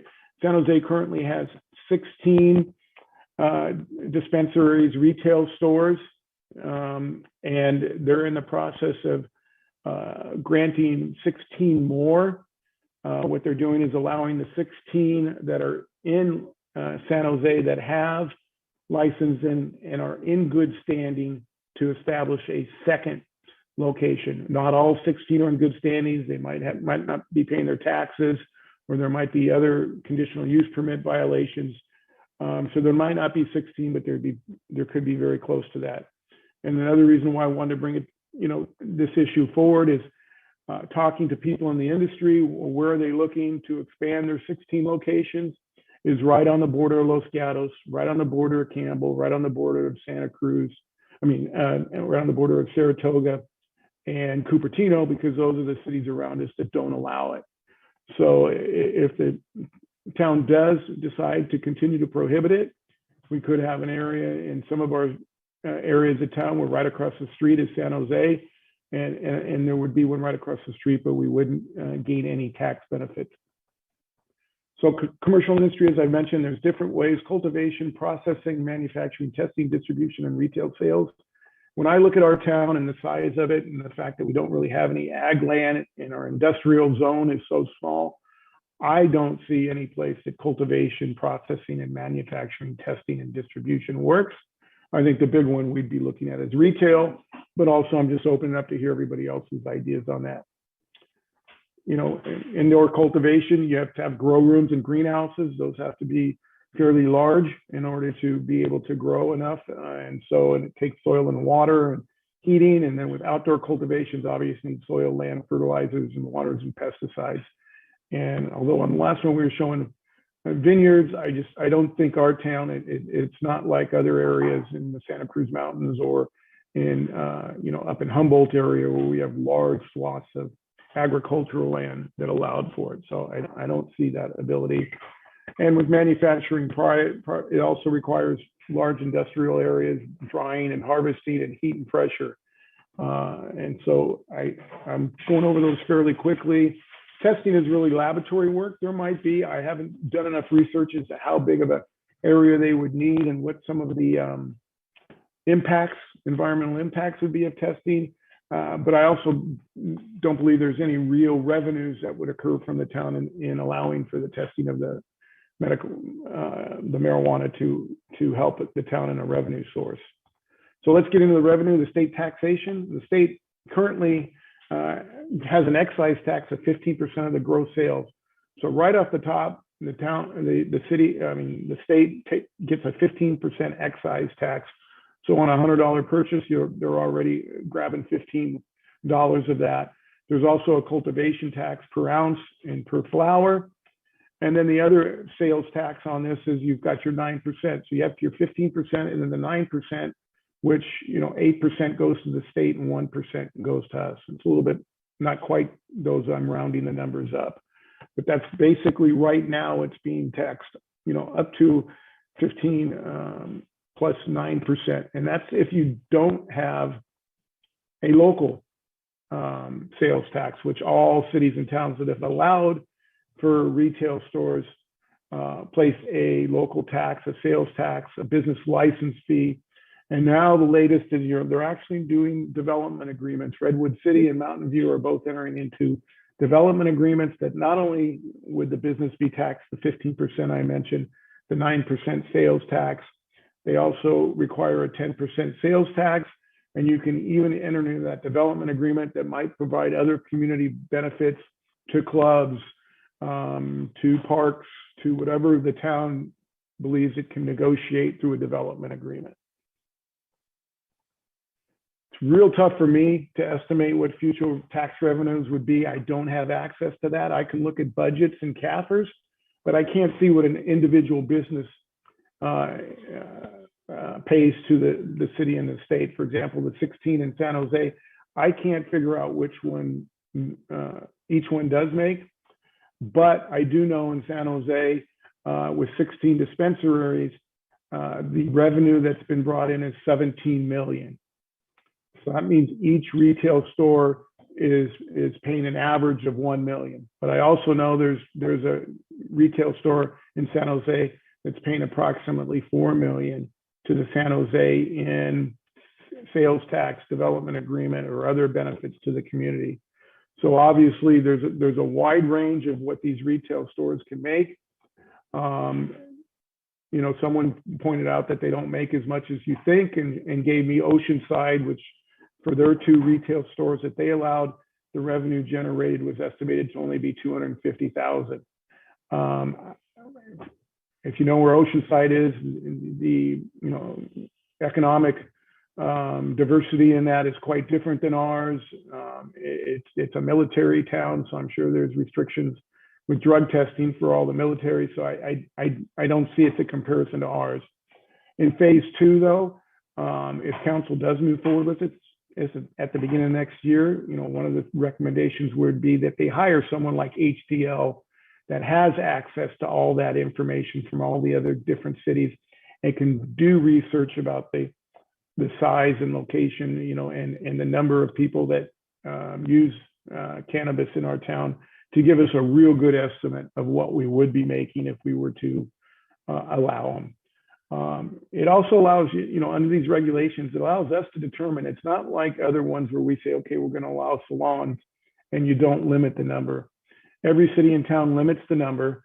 The size of our town of 30,000 has usually been between 2 and 4. Most are in the 2 range that would be allowed. So you can limit the number, you can limit where they're located, and you can pick who's going to open that business. You would actually go through a process with an application process and determine. Some cities have gotten over 100 applications in.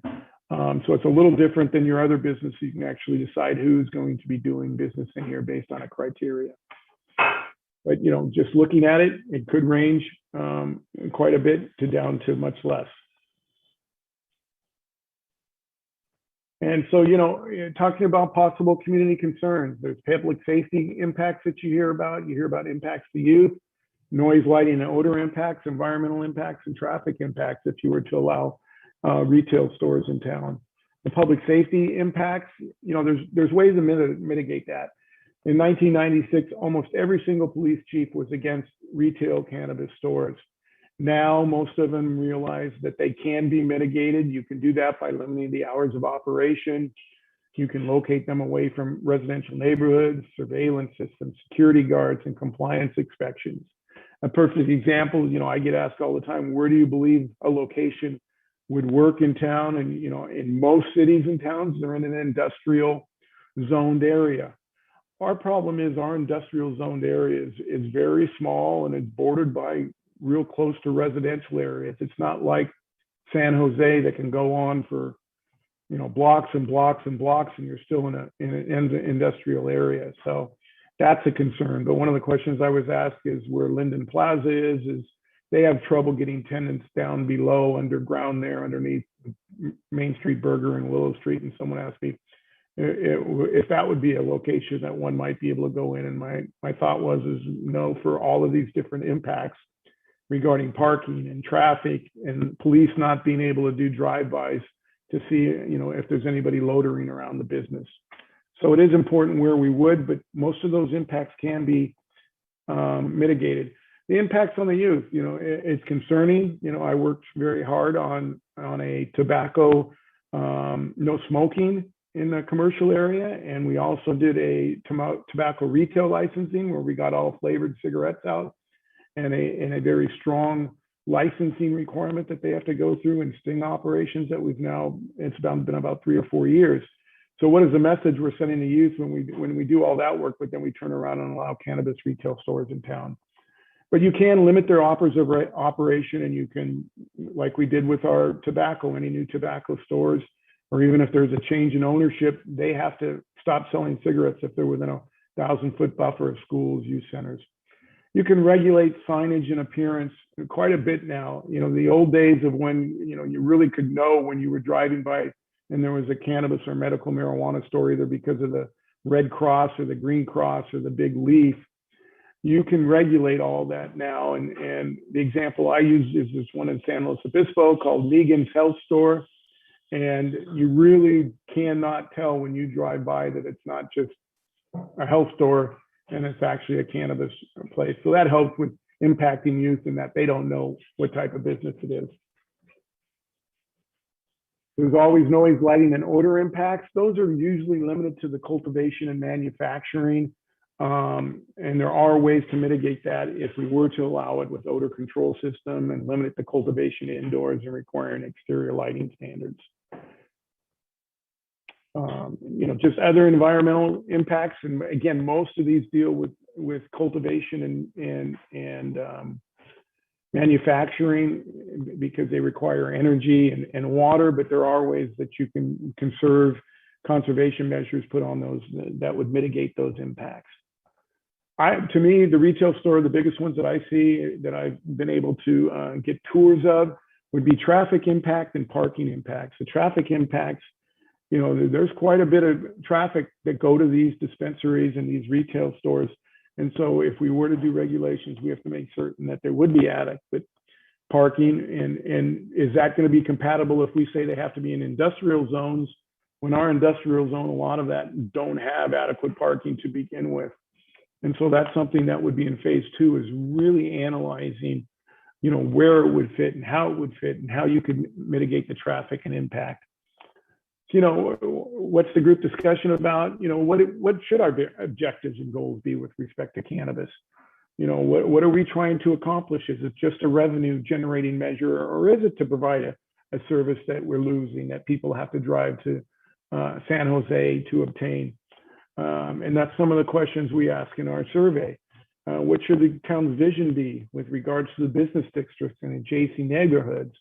What are the top concerns related to the cannabis use? I've mentioned some of them, but are there others? And if allowed, where and how many should we allow in town? Again, where should they be allowed? What type of restrictions should we place on operations? These are all things that we would really delve into in the second phase. And actually, the Planning Commission would probably lead the charge in a lot of those workshops as we move forward.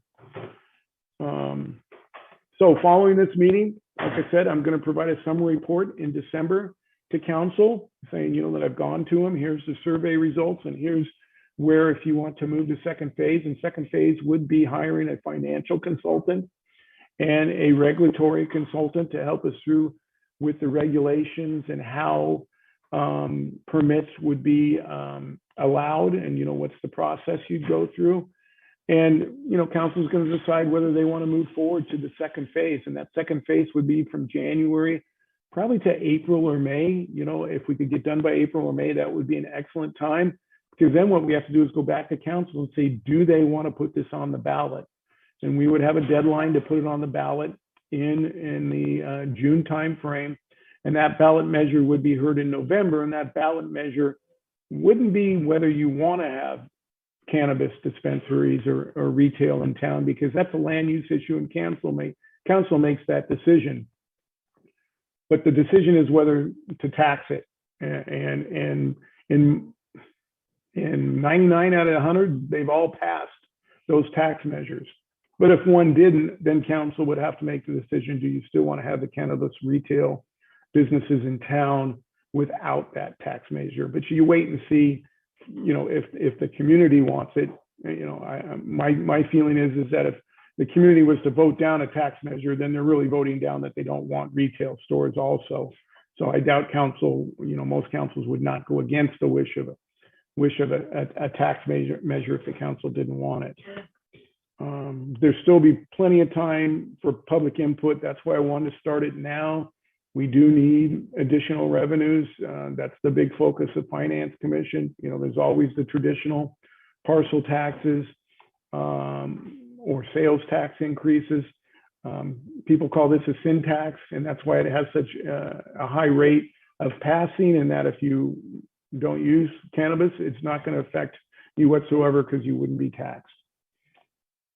So there's an online survey. It's just, continually stay informed, tell your neighbors of what's going on, and check the website. And we'll be back, fairly soon after council decides what the next steps, or if council decides it just doesn't want to do this and wants to pursue a different tax measure, then it would die in the December timeframe. With that, that's the end of my presentation. I'm open for any comments, or you can open it up to public comment also if there are any public comments. All right, thank you for that. I do have a bunch of questions, but I think it would be reasonable to open it to public comment since that is allowed. So Dr. Paulson, is there anyone in the attendees list who would like to speak? There is one person in the attendees list if you'd like to speak, and there I see a raised hand, so I'm going to allow Phil to talk. And Phil, you have up to 3 minutes.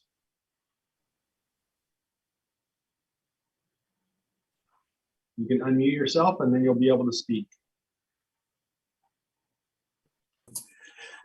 At my age, technology is a challenge. But I moved to Los Gatos in 1966, which makes me an old man. I love the community. I've worked running companies in Silicon Valley for 40 years. The last 4 years, I've been the chief revenue officer for a significant marijuana company in California. And my comment is that the staff report is excellent. It covers all of the bases. A lot of things I could say about revenue expectations, about anything that would normally be commented on, but I think I'll hold that and just applaud the staff for putting together doing a lot of comprehensive research and putting together a very comprehensive and professional proposal. All right, thank you, Mr. Berry, for your comments. Much appreciated. All right, commissioners, any commissioners have questions for staff at this time? Commissioner Hanson. I was just curious, maybe I'm missing something, but to me, it doesn't make sense that people would have a standalone specialty store to distribute cannabis. Why wouldn't it just be like a license that, say, anyone that sells liquor or a drugstore, or, depending on how you viewed it, why would you have a standalone store for it? And maybe I'm missing something.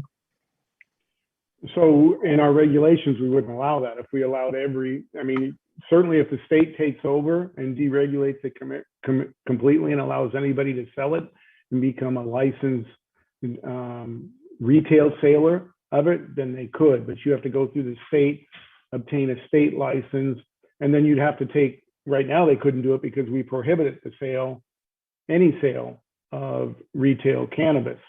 So once we do allow it, we can decide where it would go. I suppose, I've not seen that anywhere in the state where a retail application has come into the city that was part of another business. It's always been a standalone business because that's what they want to do, and that's only what they want to do. Okay, so I don't think ABC would even allow it as part of their licensing to sell liquor, and so right now the regulations don't even allow it. Okay, so it's not allowed by state law, like it's okay to distribute it, but it has to be a standalone business. Yes. Okay, right, got it. Mr. Thomas. And just to clarify, so you look at cities that have done it right, and I can give you many examples, and Mountain View just went through the process, but one that didn't do it right is Palm Springs. They just said, whoever wants to open one up. And I think they had 45 to 50 dispensaries, retail stores open up. And it was just a glutton and most of them have gone under business. Some of them allow for more of a lounge where you can come in and smoke.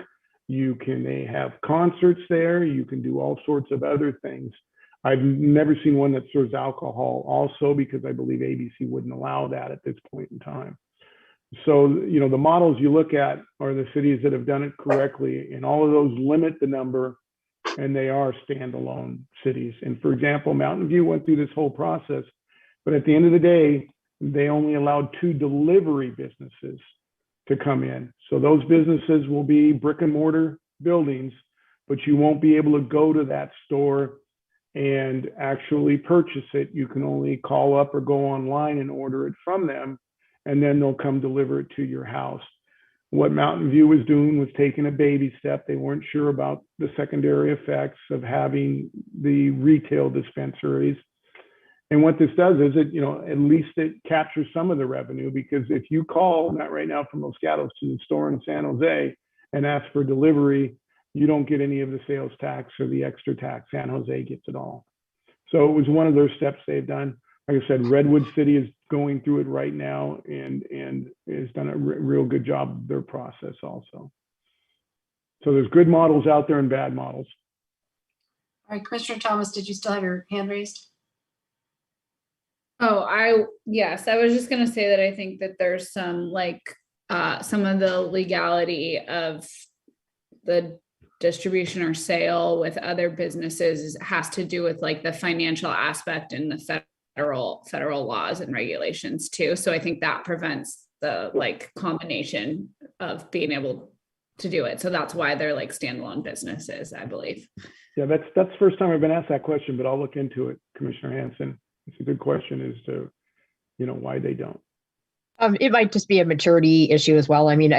If you look at how this might evolve over the next 20 years, I can imagine a scenario where the business model might change, if only for the reason that, because the thing I was going to point out is the rent rates for real estate in Los Gatos are so bad that so many retailers have been going under and leaving. So that the concern you brought up with, I think Palm Springs doing 45, I mean, you'd have to worry about their success. Yes. Any other comments? And just, I mean, there's so many people that want to do this business that don't know what they're doing, you know, and that's the issue that I like about it, is that you're able to choose who you want, what their reputation and where they are, and how are they doing that in a town, and have they been fined, you know, have they been taxed? Just as San Jose that wants to expand isn't able to expand up to what they want because there are some that are out of compliance. So that's your big issue, would be that process of picking the number you want and where you want them and how many you want and who you want to run it, would all be within the town's jurisdiction to do. Okay, and with that information, Commissioner Barnett and then Commissioner Suzuki, if you had your hands raised. Yes, I had two questions for Mr. Schultz. The first one is, what is the impetus for the town council to initiate the phase one process? Is it solely for the tax revenue, or are there other considerations? I would say the primary was tax revenues. I would also say my impetus was because we've never had this community discussion. You know, 62% passed it, and the council just, you know, summarily just prohibited it. And I think it's a discussion the community could have if they were 62 in favor of legalizing cannabis, but just because it's 62% that legalizes doesn't mean they want the businesses in town. So I think it was a joint, let's see what the community,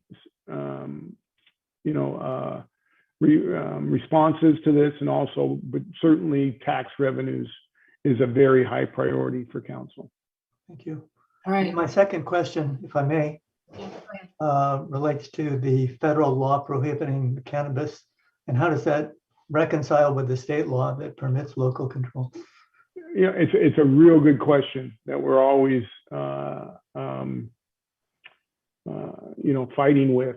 And, you know, some people say that, nope, you shouldn't allow it. It's against federal law. Certainly there's no prosecutions going on. There's 33 states right now that allow for either medical marijuana or recreational. And the federal government is not stepping in to do any prosecutions, as they were back in 1996. There were threats of taking your property. But it still can be a concern because it does still violate federal law. As I mentioned, there's bills every year. I think as Commissioner Hanson said, where are we going to be in 15, 20 years? I certainly believe it won't be a controlled substance in the next 5 years. And there's already a bill that I believe has passed because many of the businesses were having a difficult time with banking. And they've carved out an exception with the IRS and the banking industry to allow these state businesses now to do banking. And so that is kind of, to me, as a first step that they'll get to also the Controlled Substance Act also. But yes, I've heard that on many a times, that no, we should not be allowing businesses that violate federal law. All right, Commissioner Suzuki. First, I'd like to thank staff for the very thorough presentation. I very much appreciated going through all of the options, including the ones that people would probably laugh at. Like, for example, cultivating large amounts of marijuana in Los Gatos in order to raise revenue. Like, the fact that we're looking at all these options in an actual serious and mature light is something that I'm happy to see. Because frankly, the elephant in the room when it comes to this is not just the finance and the amount of money that we're going to rake in, it's the maturity of in which people in Los Gatos are going to react to a marijuana shop being opened here. So I think that is the main concern. It's the cultural impact of having this store. I will speak from personal experience here. I mean, of course, I'm younger than everybody here. And I grew up when in marijuana was lumped in with all those other like hardcore drugs, and everybody didn't want a piece of that. And then all of you probably remember, just a decade, two ago, that was just something we weren't supposed to accept. There was a massive social stigma around that. Of course, there's probably going to be political resistance associated with it.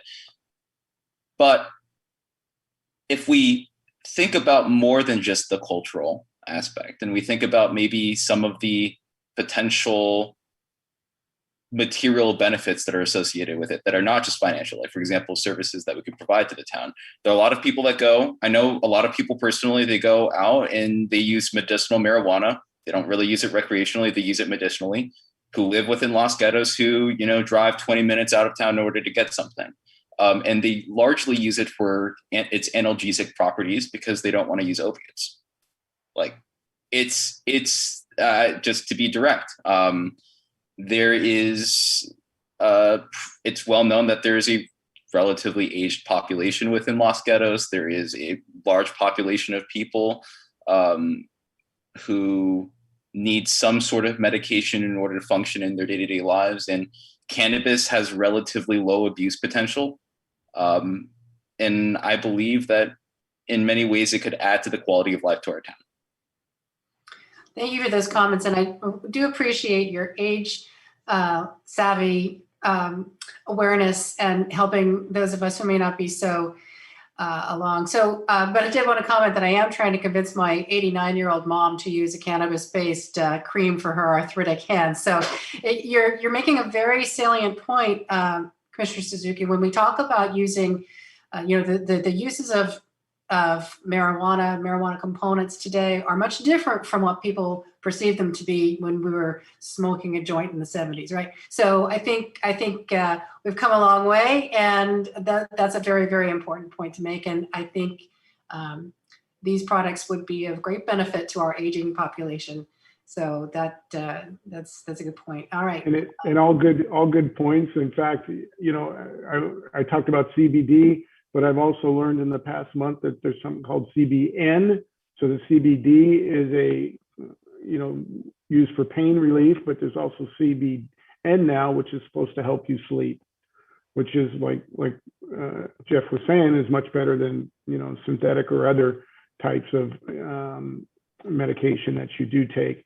And I will say, I appreciate you and saying that this is a good report. But really, in the second phase, you're really going to have some experts that really can talk about, the benefits and also the non-benefits that can occur from retail that have experience. Because I've really been out of the industry for the last 8 years because it's been prohibited. So I just put it on the back shelf. But as I was saying, I wanted to get community input, because what I don't want to happen is another gun shop issue where there's a gun shop that comes in and then the community is just up in arms, and because we had no input about that, it just was opened up one day. And so that's where I wanted to get a head start, a whole 2 years ahead of when this has happened, is when I undertook this to start working on it. So appreciate your comments. Commissioner Thomas. I did have a question, and I don't know, Mr. Schultz, if you'll be able to answer this, but when if the town does pursue this, who will be making the decisions about who to provide the licenses to, or the zoning for where they're allowed, et cetera? Will that be a town council thing? Would potentially planning commission be involved in any of that? Would it be just staff? So the regulations, where, how many, all the conditions of approval would absolutely be planning commission's recommendation to council, just like any other zoning ordinance we do. You'd also be involved with the process and how, there's usually, most of them do a point scale that you can grade them through. So it's almost like when we do an RFP, request for proposals, and we get them from companies, and then your question is who grades them? That would be council's decision. Many times it's both community members and staff that make that final decision. And then council, actually, it's a recommendation to council, and then council has final decision on it.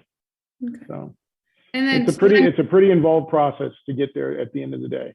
yeah, which I think is good. I mean, I think that's reassuring from many town community members' perspectives, because I think that when we're talking about this, I think we probably all thought of the gunshot example. Like when we're thinking about like, you want to have a community discussion and have community involvement before that happens again. So I guess that my follow-up question to that would be, if this could come to us, should we not be talking to people in town about it?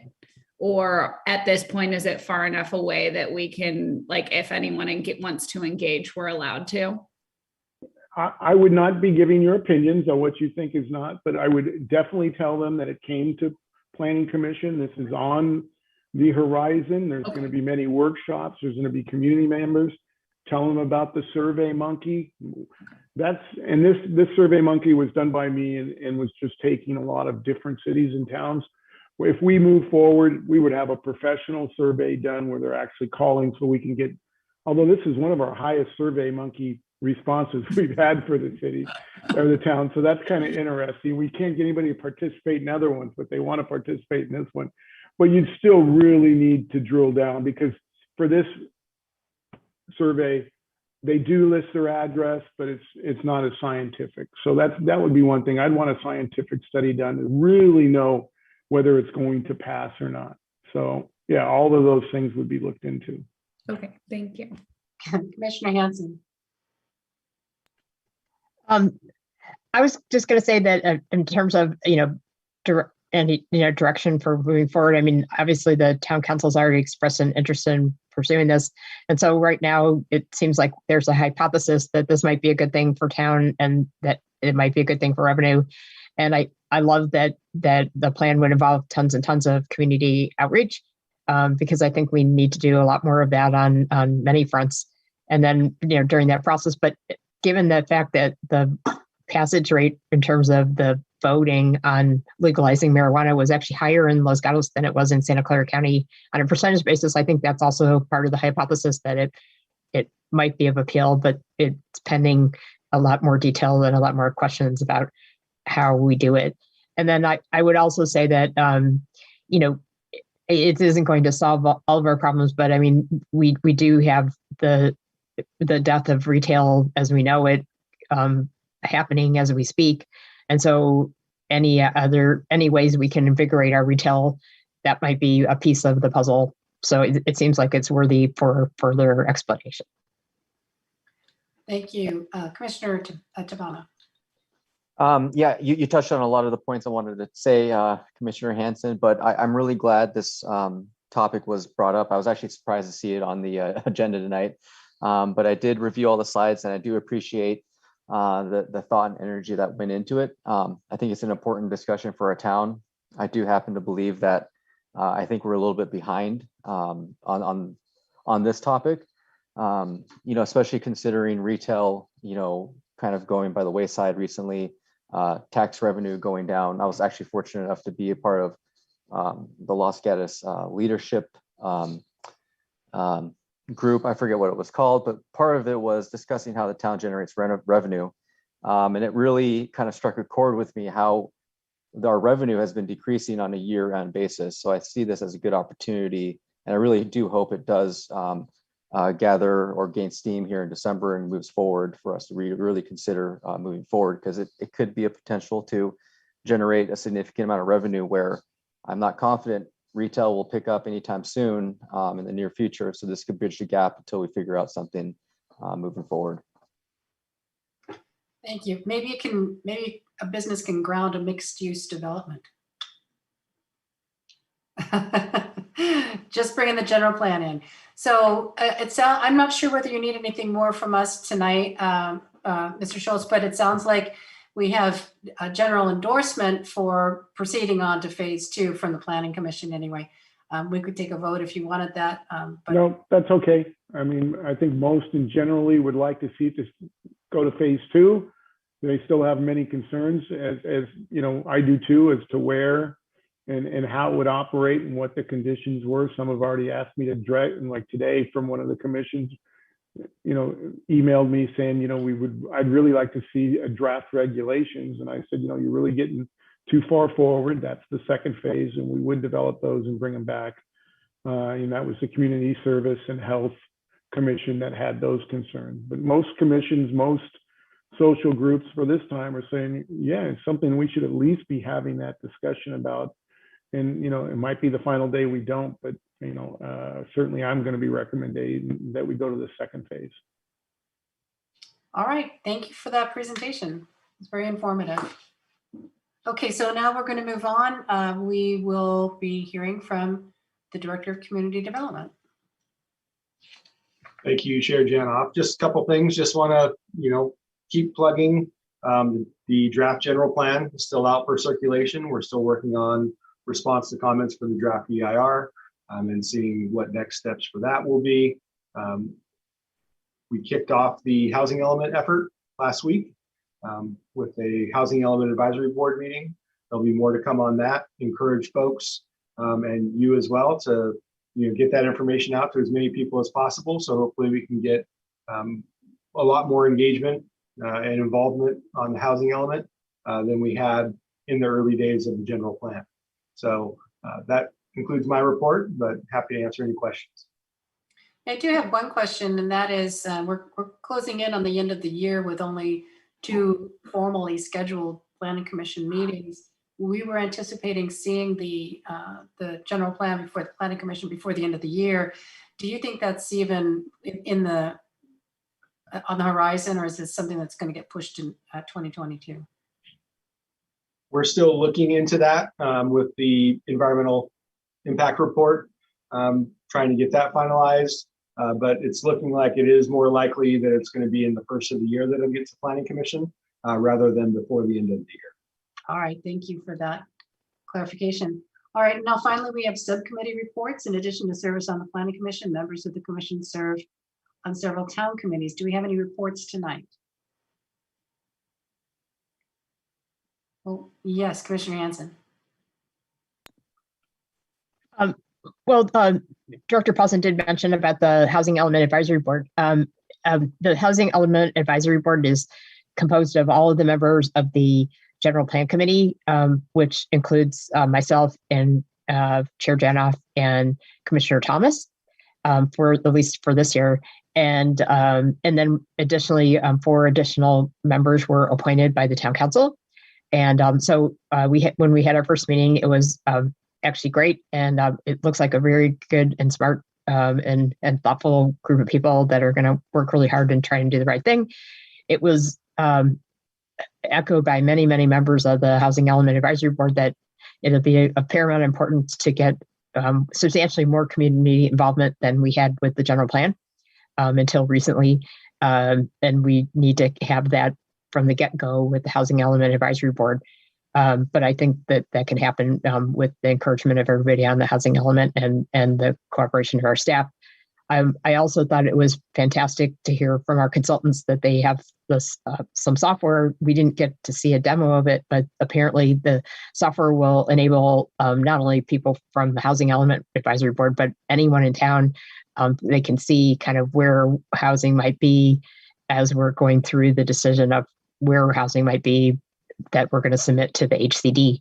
And so that will be a great way to get the residents in town involved to say, that looks good or that doesn't. So I'm excited about that. And then last, I would just say that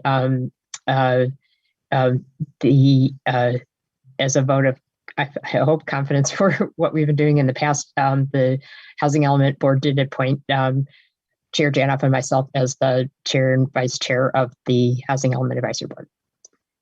Yeah, and just to be clear, that's Chair Hanson of the Housing Element Advisory Board, and I'll be vice in support of Chair Hanson. Yeah, thank you for that. Any other comments, questions? Mr. Suzuki, Commissioner Suzuki. I was just going to give a quick report for HPC. Yes, please. Since Vice Chair Birch isn't here. So for 70 Ellenwood Avenue, we approved a request to remove presumptive historic property from the historic resources inventory because it was dilapidated and we didn't recognize merit or value there. And then for other business, we reviewed basically two requests, one for the construction of exterior alterations on 245 Johnson Avenue for a single family residence. And on 333 University Avenue, we looked at a request for construction of exterior alterations on a single story addition greater than 100 feet for a single family residence. Great, thank you for that report. Did any other subcommittees meet? I'm not seeing any hands.